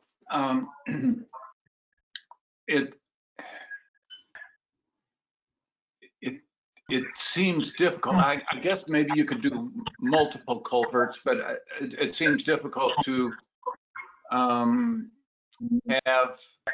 a much larger culvert installed there and still do what you want to do. I know you don't want to create a dam by having the driveway be as high as the road and as high as the slab, and end up catching all the water. But anyway, I just was wondering about that. Because I'm kind of caught up on this issue of if the elevation of the slab is not yet settled, then the height of the house is not yet settled. I guess so. I'm kind of focused on that matter. Maybe I should go back to sleep, but that's my thought at this time. I think what we're dealing with is it's 9 feet. Let them figure out what they have to do with the engineering, and it certainly is not going to affect any kind of views in the area. And that's my opinion on that. Is there any other questions of the applicant? If No, not, I'd just like to restate that, again, your point is accurate. I mean, this drainage design is not, final until the city approves it. But we are here tonight to request the variance of the 9 feet based on the drainage design we have today, from our licensed engineer. all right. Thank you, Mr. Smith. And I'm not sure. It's probably that person that turned the lights off in the room, but still has her microphone on. Yeah. Wish that somebody could find her phone number and maybe call her and tell her to log off of her computer. Anyway, we will go and open the public hearing at 8:50. Are there any members of the public that would like to comment, discuss? Yes, sir. Hello. Hello? Hello. My name is Kristen Wheatley. Yes. And I did submit comment, and I think it follows the thought process that's already been expressed here, and that I am very concerned that the height of the house is a function of the adequate elevation of the slab. It's currently showing a slab 5 feet above grade, and I'm having difficulty understanding how the drainage problem can get solved and not have an effect on the eventual height of the building. Roy, would you mind just try to clarify for Wheatley? Right. I mean, they can create storage on site. I mean, in theory, they could create below grade storage. Inlet grates, store water, release it slowly. There are all kinds of things they can do. Some of them may get so cost prohibitive that they may elect not to do this, but there are other ways to handle volumes of stormwater other than raising the house. Well, it's already 5 feet above grade. Right. Which is a concrete monolith. I'm not. Right, and that's what they're saying. They're saying they will do. They anticipate their engineer will come up with other methods to handle the additional stormwater that does not seem to be addressed by the current design, and without raising the slab any further. If they do have to raise the slab any further, they're either going to have to lower the house or come back. I believe that one of the commissioners made that comment, and that's absolutely accurate. The lack of specificity it's on their neck, not on anybody else's, I guess. Is that helpful, Ms. Wheatley?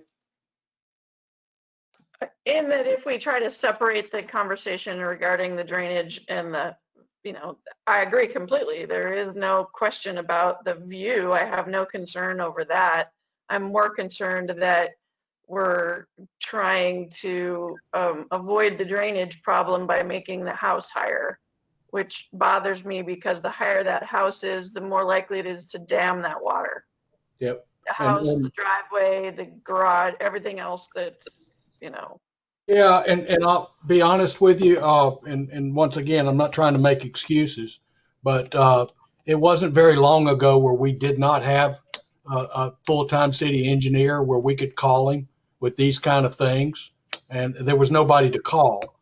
And so, when the building official would bring these kind of problems to the attention of the builders, and they would get an engineer to say it was okay, there was nobody to say, no, it's not.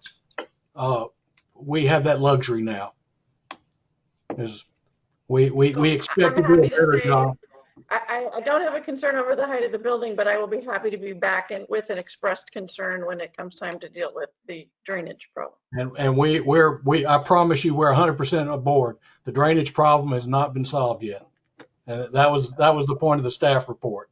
But this is about the height, and that's what basically that's what the applicant says. They acknowledge they haven't solved the drainage yet, but they anticipate that they will without raising the house.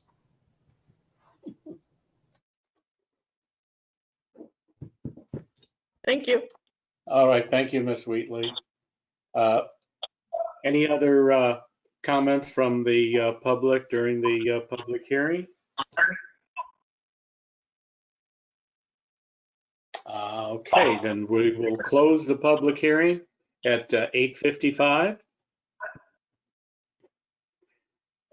Any further discussion from members of the commission?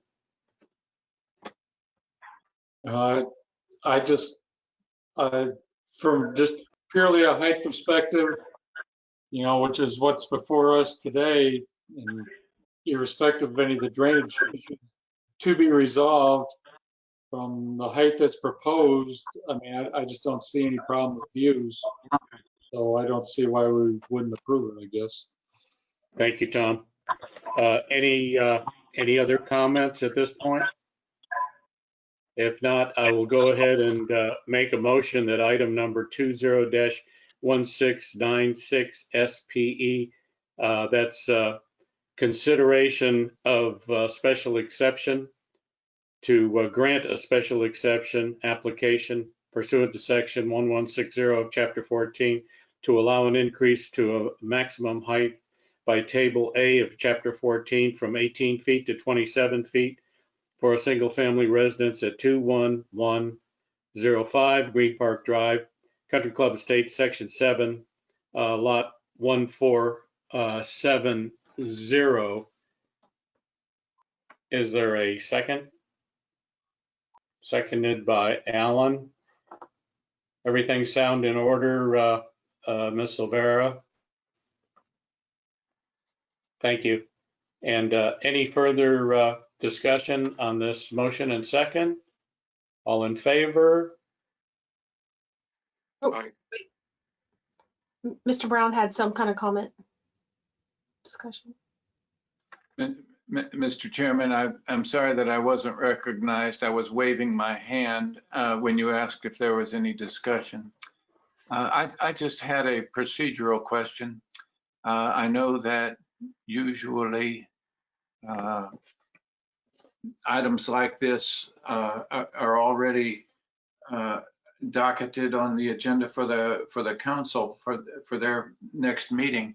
Well, this one wouldn't be. This one would not be? No. Special exceptions are final decisions absent an appeal. And the appeal doesn't go to council.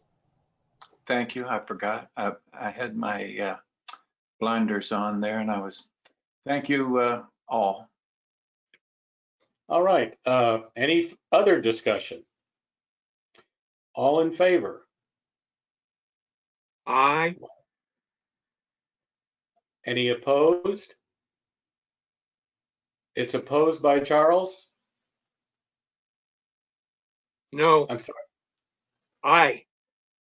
Okay, so it is unanimous. I'll tell you what, we're going to just call the roll. Yes. Aye for Zaleski. Mr. Solomon. Aye. Mr. Brown. Yes. Aye.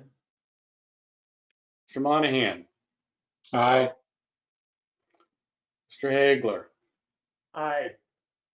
Thank you very much. Motion carries. All right. Moving on to the next item, number 4, which will be also a decision and not a recommendation.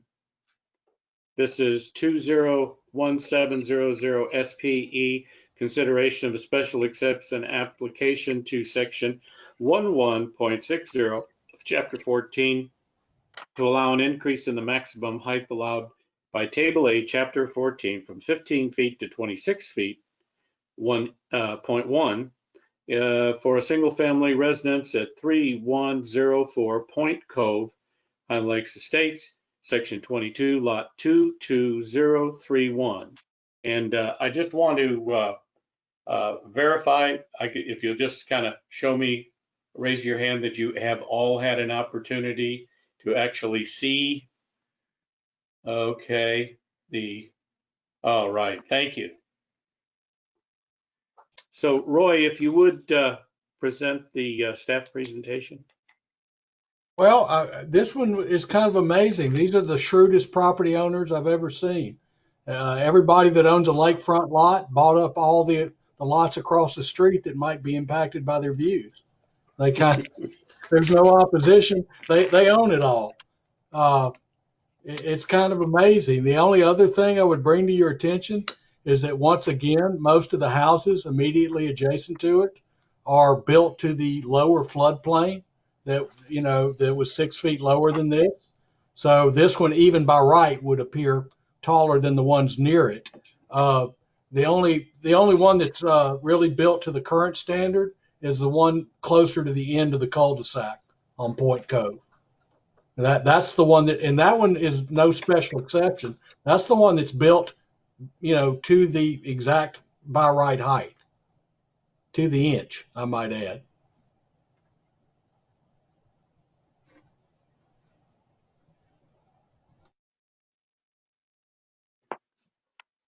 All right. Any questions of the staff?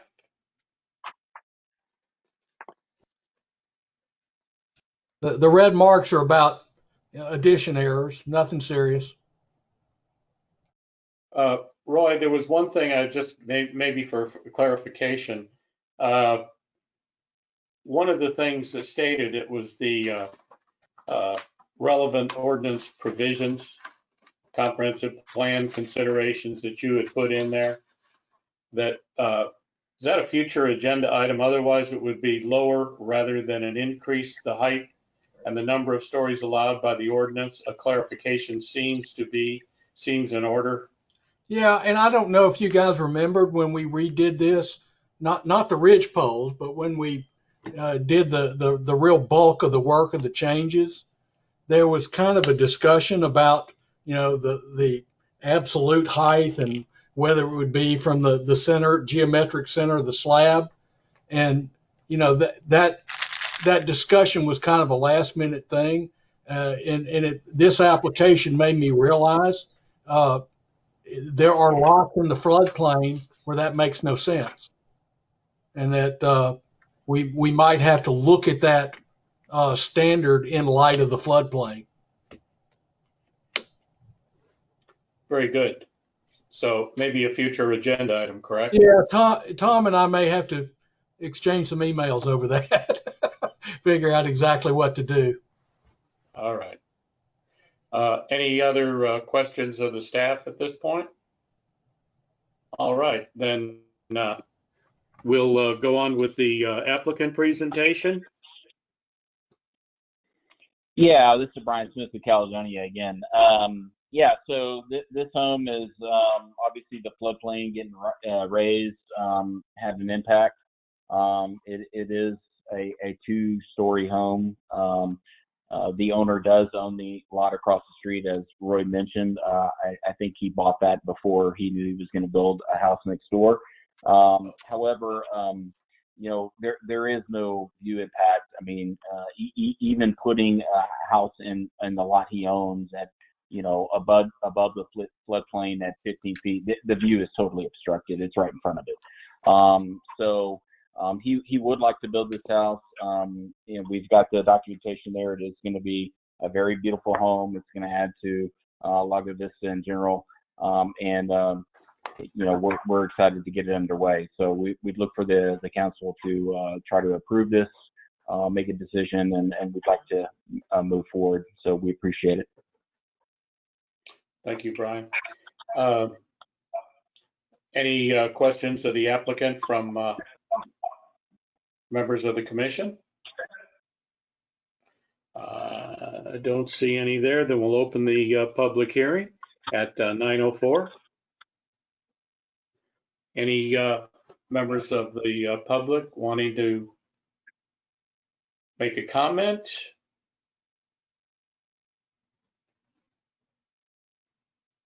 Doesn't appear to be. So at 9:05, we'll close the public hearing. Any discussion on the part of the commission members? Tom? Well, when I first went out there, I looked at that ridgepole and I'm going, man, this thing's going to be massive. But then, you know, like you said, I don't think there's any view obstruction. It's kind of based on the height of the ridgepole, the neighbor immediately to the left or south, I guess, you know, he supports the, his comments. He provided supportive comments. So he might have been the one person that would have responded negatively in my view, but he didn't. So I'm good with the application. It's not just this property owner. All of his neighbors own the lots across the street too. Yeah. They control the Hey, opposition. that's a wise thing to do. Yeah. Hey. So I got no problem with it.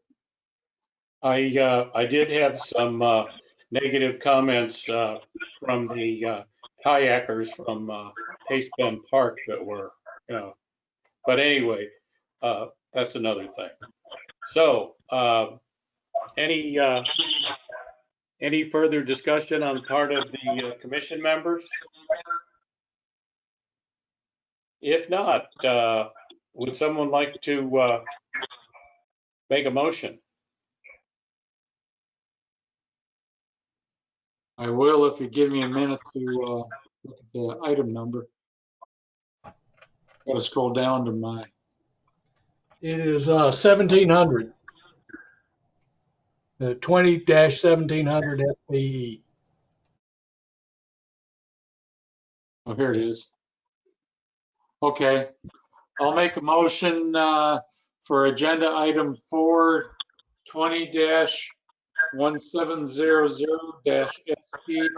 20-1700-SP-E. I make a motion that planning and zoning approves the height exception. Is there a second? Second. I'll second it. Second. All right. Whoever. Moved and seconded. Any further discussion? No further discussion. Zaleski votes yes. Mr. Solomon? Yes. Mr. Brown? Yes. Mr. Monahan? Yes. And Mr. Hagler? Yes. Thank you. Motion carries unanimous. All right. I guess what that does is takes us to the highlight of this evening's meeting, and that's to have comments from our council liaison. I had no comments. If you have any questions, ask the questions and I'll try to answer them for you, but Well, how's your therapy going? therapy is going good. I started it yesterday and I go tomorrow. So I'm at the therapy point. So Did it hurt? It's stiff. It's very stiff. So I have to get the stiffness out of it now. So the Well, pain's you gone. might, try that elbow exercise. Yes. Coca-Cola used to show us how to do that. Oh, okay. All right. David, From any of I have a the, question for Mr. Williams. yes, sir. Do you know when Mr. Prince will be sworn into the commission, to the council? he has been already. Yes, Oh. he has been already. And the other two will be sworn in before the next council meeting on Thursday. So everyone will be Okay. sworn in before Thursday. Okay. So the next obvious question is when are you going to give us another member? Well, just told you. It will be brought up on the next council meeting on Thursday. I have to look at the applicants. Paul Prince's position will be the only one that will be filled, and Andy White will occur in January. Okay. Okay. Okay, since those two people sit on opposite sides of me as the dais is currently configured, I would like to have some input into the selection process. I don't want somebody next to me who won't bring M&Ms to the meetings once we meet again. Okay. I'm gonna make it a requirement that one covers one of your ears and the other one covers the other ear. So. David. So, and they'll bring M&Ms. They'll feed you M&Ms and stick your ears at the same time. So. Okay. Thank you. Any other questions? Did you have one? I'm just curious if Dave was going to move to the red tees. Tom, you'll be in trouble if I do. Okay. David, we sent you some business recently, the commission to the council, and I was away, and I don't know how the business got resolved, but I'm having trouble recalling what the item was. Can you just pull that out of your hat and recall? You talking about the last two agenda items sent to council? Yes, sir. That one was Firefly Cove, and the other one was a conditional use of permit for a house on that. It was technically on Surrey Lane, but it looked like a house fronting on Sagebrush Trail. I remember that one. How were those resolved? They haven't been voted on yet. The mayor held them over for a second meeting. There's only been one hearing so far on both of those. Okay. They will be the second consideration will be the 19th. Okay, so I can come in and testify. All right. Thank you. Yeah. Thank you. We arranged that special for you, of course. Thank you, David. Item number 7, the discussion about a potential draft amendment to section 6.10B5 of chapter 14, specifically as it relates to the maximum height of a large accessory building.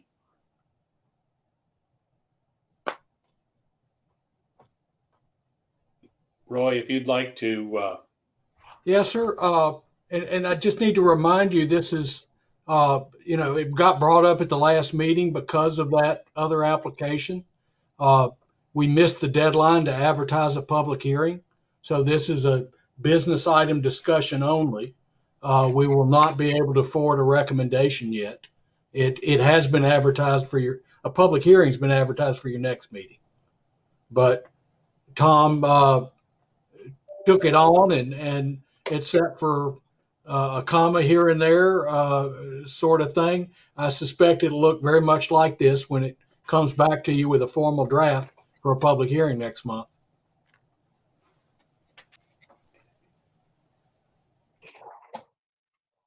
Tom, did you want to maybe politic for this work that you've? The issue, some of the issues with this section was that there's a there were separate height requirements for accessory garages over other accessory buildings. There was an apparent kind of a loophole sort of, where someone asking for a conditional use permit, it also included a tall accessory building. They wouldn't have the same scrutiny as, say, a house that was being built. So in effect, what this draft does is, well, first, for the small accessory buildings that don't require permits, it was just a point of clarification to suggest that the 9 feet height is measured from the highest ground level below the building in case it's built on a slope. So you knew where that reference point is. So that was just a minor clarification. The second change was to delete in the accessory buildings larger than 120 square feet, was to delete the height requirement for accessory garages, so they would be subject to the same height requirements in paragraph 4. And there, the draft is, it shall not be taller than the lesser of the principal building height or the zone building height limit as measured above the highest point of the lot as specified in table A. And then if they still need a height exception, that they would, for an accessory building, it would be subject to the section 1160 requirements, the same requirements as a house or a building. Yeah. Makes sense. Yeah, and that is an item for discussion because, like I said, let's say they had a size variance they wanted or a setback variance. Those all go to council with the conditional use. And the question becomes, do you want to have one-stop shopping for all those or not? And we don't have to decide that, but that is an issue. It does change that. Right now, there is one-stop shopping, so to speak. You get everything you need in one place, in one application. And you can discuss that, with the public hearing next month, where you can get input on that. But that is the one item I would probably call your attention to when we have the public hearing and all that. And it's not that there's anything wrong or right about one approach for the other. It's just a change. Thank you, Roy. You bet. And thank you, Tom, very much. I also wanted to say that on the height, I specifically suggested that it be the lesser of the principal building height or the zone building height. And that's right. Lesser because it could be a property where we already approved a height exception. Correct. But the accessory building should not be because it needs to be evaluated as well. Yep. Because you have a tall house doesn't mean you need a tall garage. I agree wholeheartedly. I thought that was absolutely the right way to do it. On the other hand, if you have a one-story house, what if you want a two-story accessory building? That's still an option, right? It is. That's kind of what you're trying to prohibit, though. They ought to have a darn good reason for wanting it.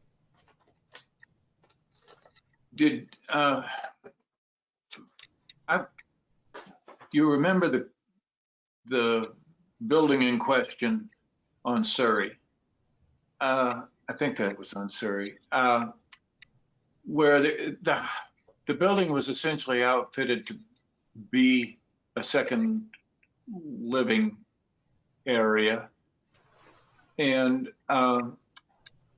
as Roy said, I think all you had to do was put a front door on it or something. Well, right, and that was an exaggeration, but I mean it didn't have enough living area. Yeah, it was outfitted such that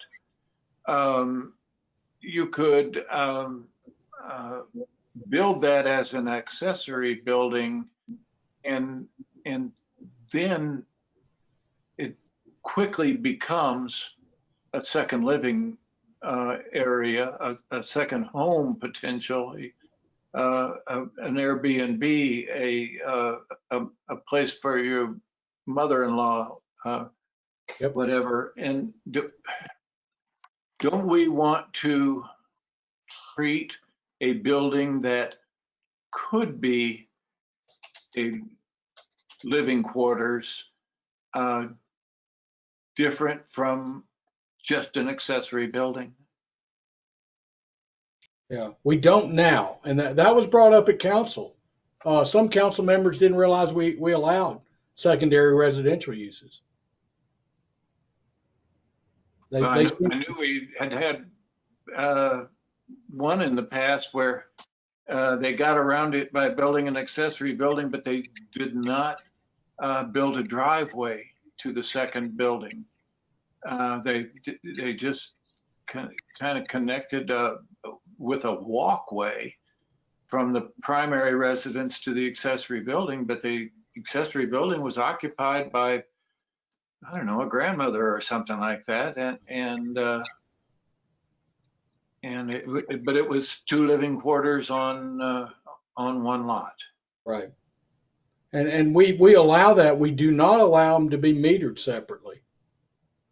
Well, shouldn't we know beforehand when the application is made, if it's going to just be, like the man that I was just talking about on Surrey. He says, well, no, we're not going to live in that. It's just going to be a real nice pool house. Or a guest house if they have one or whatever, right? Yeah, but shouldn't we know that it might become that? Shouldn't we scrutinize it differently for a subsequent owner? Who might say, heck yeah, I want to buy this because I get 2 homes for the price of one. And particularly in the case of the one on Surrey, because all you have to do is provide access off of the back street, and there you are. You can build a fence between the two, and then you really do have 2 separate houses, and the only distinction that we make is you only get 1 electric meter. Well, and 1 utility account for everything. Yeah. So it makes it challenging to turn it into a rental unit. It's not impossible, but challenging. Well, it's just something that's been on my mind since we had that, and that was part of why I was interested in that when it came before the council. Yeah. And I was surprised. Now, and we went through a period of time, granny flats, we used to call them, Josh calls them like you do, mother-in-law flats, whatever you call them. They were historically, very common in the 50s and before. Then we went through a period where they disappeared. And in fact, a lot of communities made it difficult and required special approvals for secondary residential. But they've become very popular again in lots of parts of the country where they're common and considered something, very good to have grandma be able to live on the property with you. Well, and you can have your kids live with you till there's 37 too. So that. Absolutely. That sounds get like rid of them. A comment to me.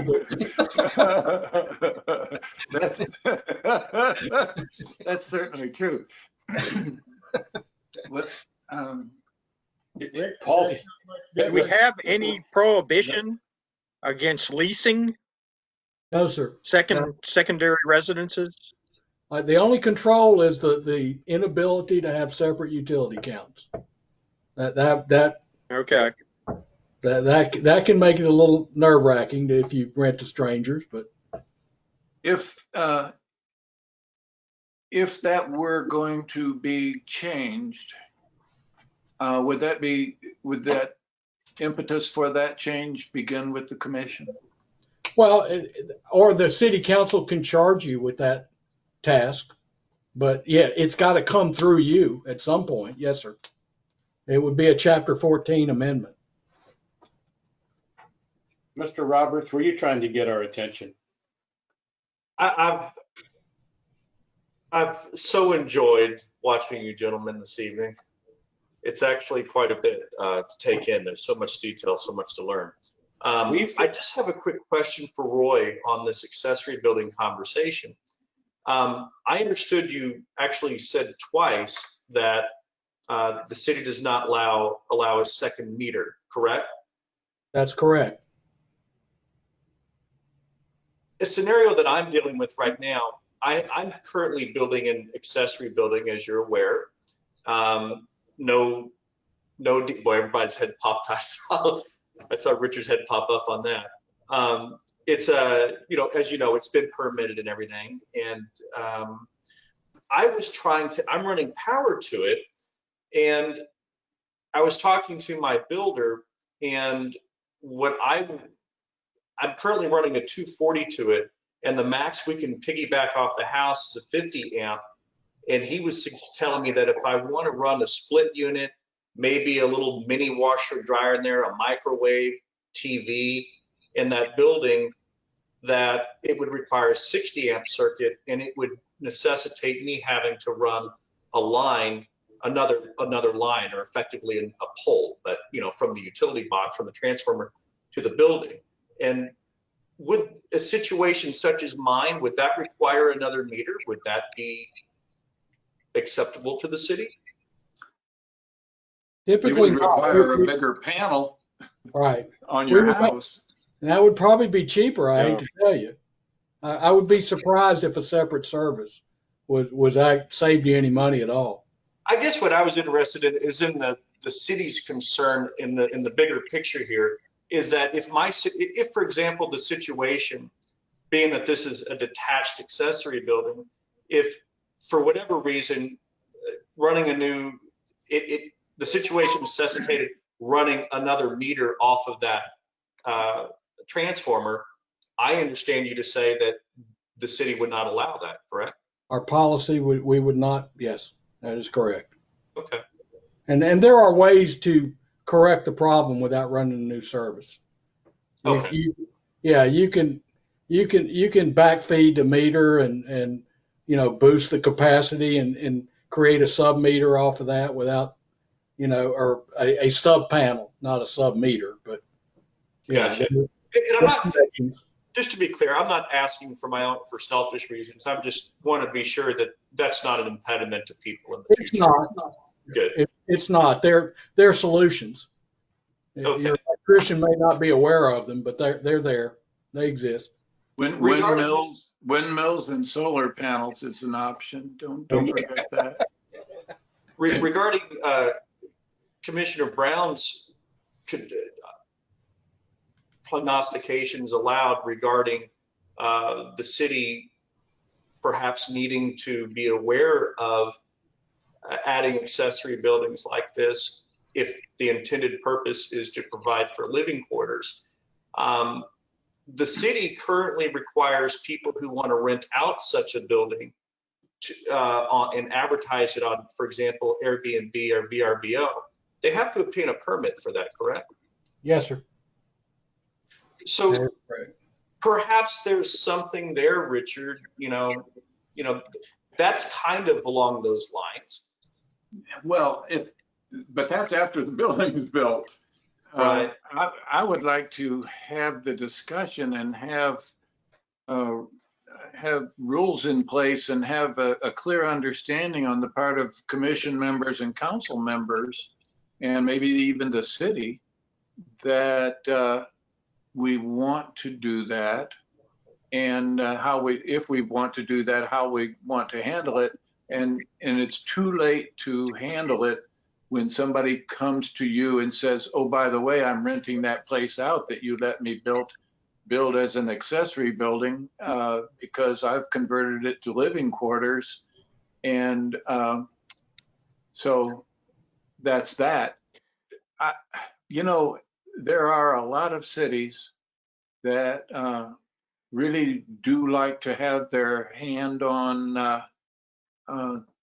those kinds of short-term rental properties, and they have a lot of different rules in different communities. And I think the city ought to talk about that at least. I know it's not an issue in Tessera. You couldn't get a good tool shed in the back of those lots, but where you can, and where you have estate-sized lots like your own, Mr. Roberts, then you know, and there are a lot of people who own adjacent vacant lots to their property. I think that it bears thinking about, discussing, deciding, do we have all the rules in place that we want to have when someone comes to us and says, I want to build an accessory building and I'm going to run water to it and electricity, and that's all we know. And then the next thing you know, they're coming for a permit for Airbnb. Does any of this violate the zoning ordinance? If you have single family residence and you put out another place and lease it, you don't have single family anymore. If it's short-term rental, then that's apparently not a problem. Well, and I've worked in a Why jurisdiction not? that had short-term rental regulations that specifically prohibited you renting out a portion of a property. It was either all or nothing. And that's easily done, but Mr. Brown brings up a point. It's a little ambiguous whether our ordinance does or doesn't allow it. But that's not the only problem with our short-term rental. We go through a lot of policy checks that are not actually codified in the ordinance to make it a little, more rigid than the ordinance requires it to be. We do a lot of inspections that are public safety based and nuisance based that we wish were codified, but they're more of a policy procedure thing as part of the permitting that is provided. But if somebody were to push us on some of those requirements, like adequate parking, for the number of people they rent it to, the ordinance is not as explicit as we like.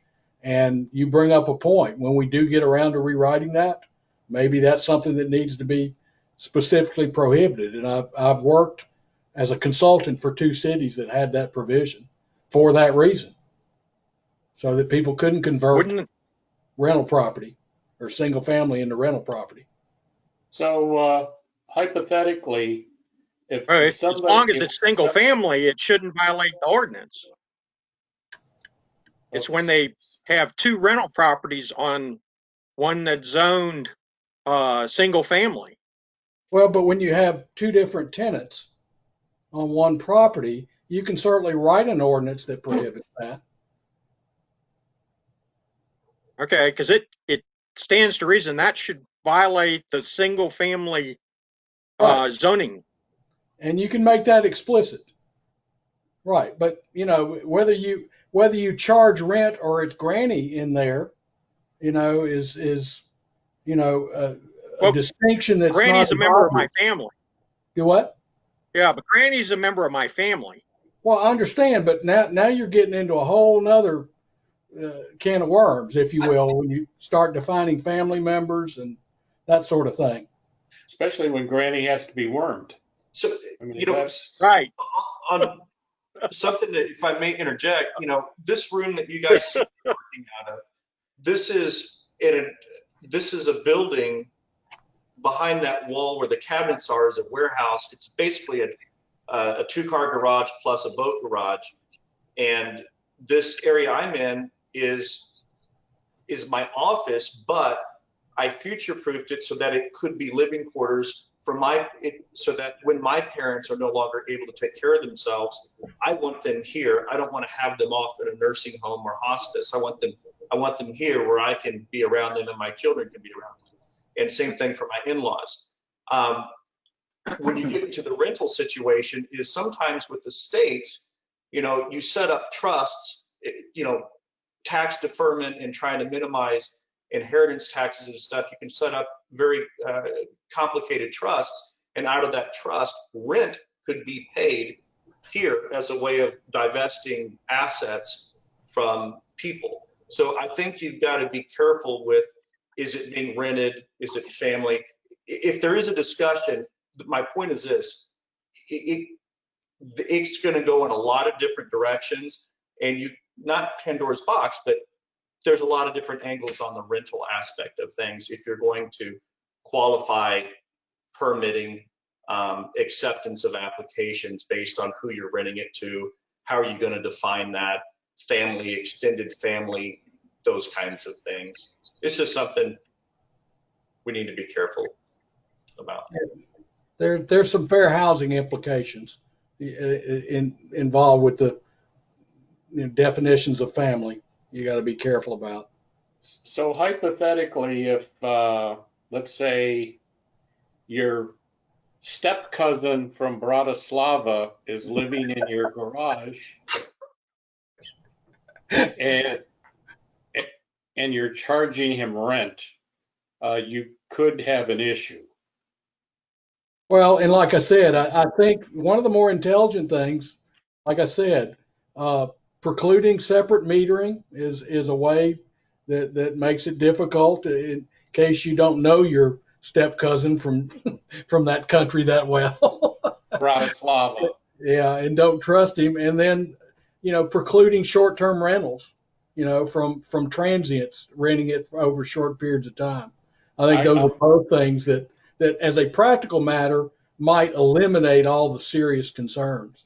I think I'm going to tell that person to tell his step cousin that he shouldn't be on his way and not get on the boat. There you go. Like I said, they went through a long period of trying to strictly regulate, and family members only, all that kind of stuff. That stuff started going out of style about 10 or 15 years ago. They just, and just there are other more important issues or concerns. I would think so, like getting close to adjournment. There you go. No. I have further discussion, Mr. Chairman. Did you want to do that on your own, or? After the meeting is over, I could go in and talk to Linda about it. You could, or the dog, or. We have a public hearing coming on this item still next month. Yes, we do. So, yes, was there a future agenda item that you wanted to discuss or put forward, Mr. Brown?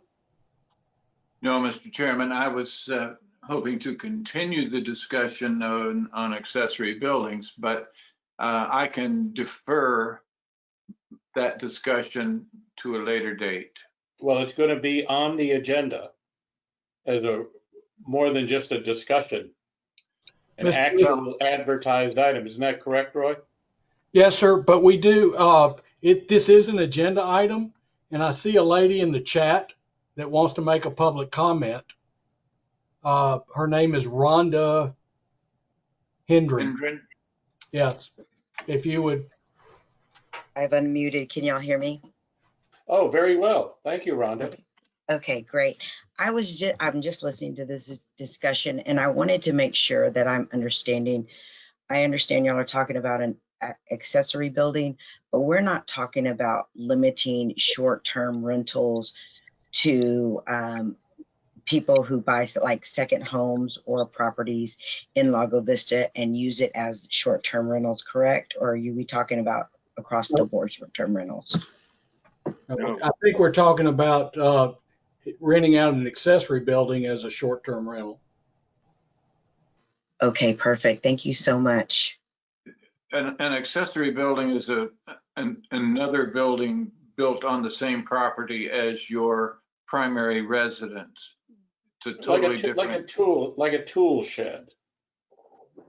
Yes, sir. I understand. I get like a secondary building that may have a bed or something. It is from what I'm understanding the conversation to be.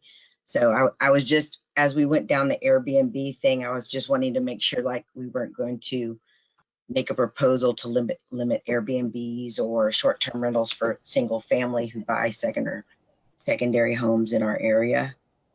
No, it was just about splitting it up and having a short-term rental while you live there. Okay, perfect. Thank you so much. Thank you. What I would like to say before you just shut this down that I think that there is ample room for discussion on screening and landscaping. Yep. That is. But for another time. Screening and landscaping on this particular subject, correct? On the accessory building subject, yes, Mr. Chairman. Oh, okay. But we can do it another time. Well, Tom, was there something that you saw to be included in there? We spent No, a lot of time on this. I was just going on from the last meeting. We were talking about lights and stuff and how all that was worked, and there seemed to be some shortcomings there, so it was just to address that. I think it's a different section of the accessory buildings about the uses, isn't it? Well, and I think, part of what Mr. Brown brought up that was discussed kind of at the last council meeting, people talked about size as if that was an absolute, size in and of itself was the issue. When I think the reason this ordinance was written the way it was, size was relative to appearance, not an absolute value like, and I think that's kind of what Mr. Brown's bringing up. Maybe we need to talk about the appearance overall, but that isn't really what we started about. But, now that we're talking about accessory building, maybe we do need to look at the whole ordinance, not just the height issue. Because that did kind of go off on a tangent. Any way to just include the whole landscaping ordinance with it? I didn't advertise it that broadly, but maybe we should at a future date, just add to it before we send it to council. Well, we could still address the height issue, right? Get that moving, and then take that on as another for the next 1 or 2 meetings down the road. Yep. We don't have to do it all at once in one meeting. Right. I think David is waving. Waving, David. One of the things that came up in the council meeting on that Surrey Lane that was causing confusion, because it was a large building, was the fact that he had bought 2 other lots and combined. So you're looking at 3 lots, and he was building this accessory building on these 2 other lots. So it didn't really seem to some that it was too large, because he was building on 2 other lots that were combined together to form 1 lot. So, I mean, maybe you need to look at the size of the accessory building in relationship to the amount of land that is being built on. Right. And I think David's saying the same thing I was. It seemed to me that the way this ordinance was attempting to address was the big, ugly, RV barns that, and that were prominently viewed, and that, if how well they're hidden is a key factor on not, it's not absolute size. It's whether you can see the absolute size. Mr. Roberts, I see your signal. Yes, sir. Further to Councilor Williams' point and Mr. Jambour's point, is during discussion, one council member was, very concerned that that building did exceed the 50% of the living space. But as was pointed out, relatively speaking, we're talking about 3 lots. So is that really fair that we should, a strict interpretation of the rules would say, no, you can't approve that. But in the context of things, is that really fair to this homeowner? Because it's 3 lots. It's not, disproportionate in that respect. So I agree with what they're saying. Maybe we need to have a look at special, considerations like that, like Mr. Williams is pointing out. One other thought on the accessory stuff when it comes to renting things out, another angle it can go. What about when somebody wants to run their office, their home office out of that accessory building? They're technically the way that the IRS wants to see that work is the business should be paying the homeowner rent and there should be a lease established. Are we going to get involved in that aspect and regulate that? Just another angle another road that could end up going down. I sure hope not. Exactly. Well, we could get the city to pay us instead of sitting on the dais. We get paid for while we're sitting at our homes, and an equivalent of what space we would be taking up and the value of that space at City Hall. So exactly. Yes. When are you sending me a check? Y'all need to see Aaron's office. So you put that proposal forward. See, I know that Councilman Williams has got the right idea because he's got the logo behind him, and so he could, absolutely write this off as some great government expense. I thought he had traveled down to City Hall. No, I have this in my house. This is. I see that Councilmember For it to Roberts has one qualify as as a well. write-off, it would have to be used exclusively for this purpose all the time. And look how and angelic I Dave do. looks at that logo behind him. There it is. So I won't see it on Kite Day in Austin. There was, well, Mr. Roberts' point about home offices, home officing is going to become more and more of a factor of how people do business going forward. And maybe that's another reason that the commission should think clearly about how we want to look at regulating accessory buildings instead of thinking of them as a place to store tools. Yep. Well, and I hate to tell you, the American Institute of Architects published a study that predicted that large corporations in America people wouldn't have their own offices; they would share those, and that's a prediction they made 20 years ago. That people would be working computers, mobile, just share an office. You come in and throw your stuff down, return a few phone calls, and get back out at with your laptop or whatever. And there weren't even that many laptops back then. There's reasons like this that My son-in-law places in the tanker.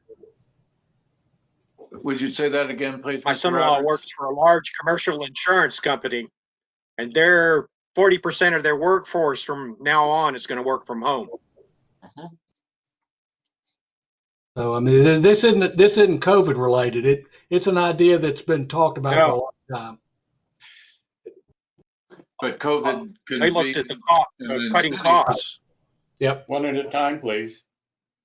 Well, see, I didn't know that Charles was talking because that dial-up system that he's using for his internet has such a lag time between when his lips start moving and we hear a sound. I didn't know he was actually going to speak. I apologize, Charles. But there are times You when my have the- lips move and I haven't said anything. Well, there you go. I mean, Richard, I can just almost my imagination, when you're not saying anything, it seems like I'm hearing you. That's just in your worst nightmares. Probably tonight. And so it goes. Very good, Richard. Is there anything else before we adjourn? We did Well, talk about. I would like to know if Roy can modify the advertisement for the discussion about accessory buildings so that we can invite further discussion on wider ranging topics than building height.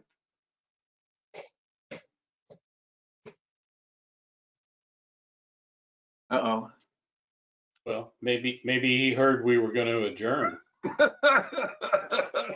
Or doesn't. When he saw you raise the gavel, he just.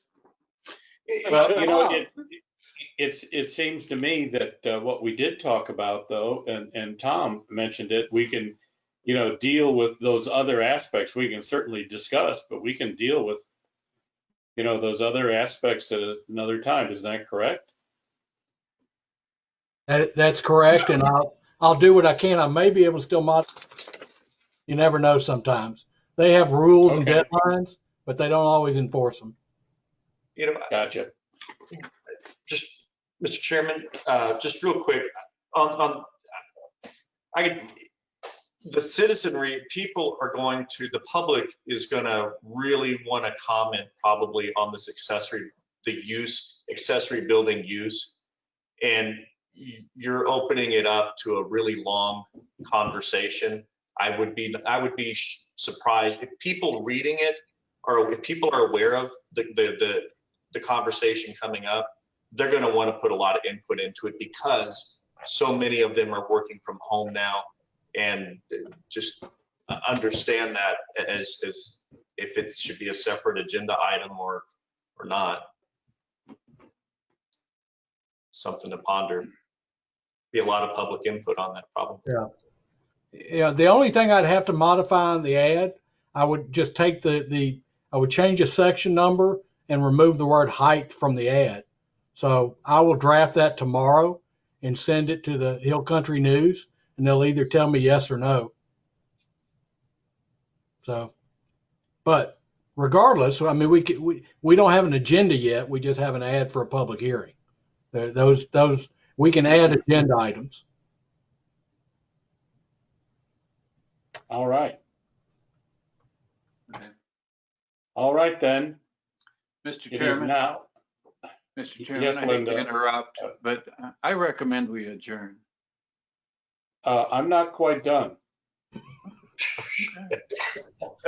I don't want to preempt your opportunity, but that's just my recommendation. I understand, and if I could just hear you a few more times, Richard, I'd be able to sleep peacefully tonight. Gary, I'll call you after the meeting. Would you really?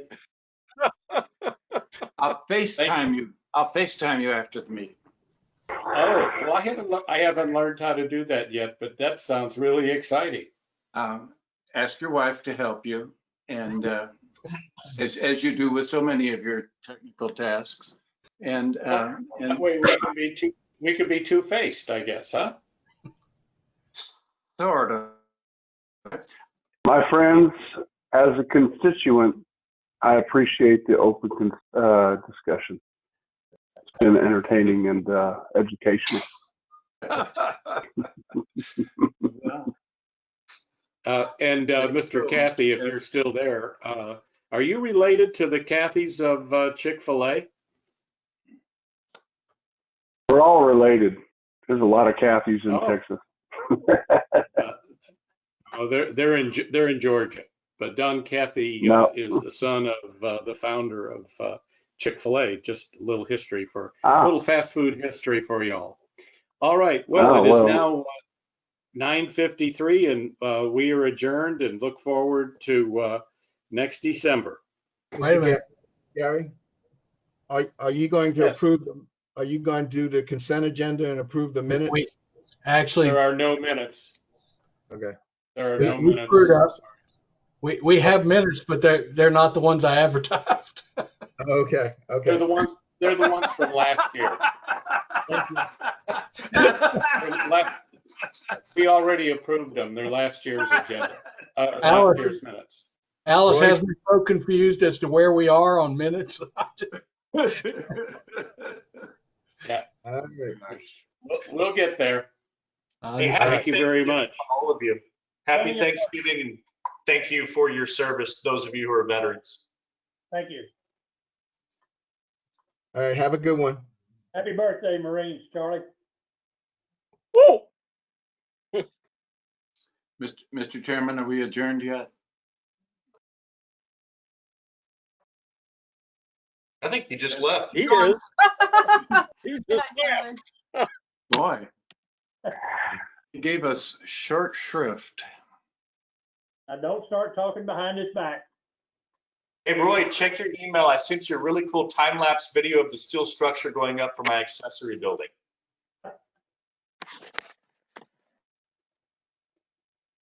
Good night, guys.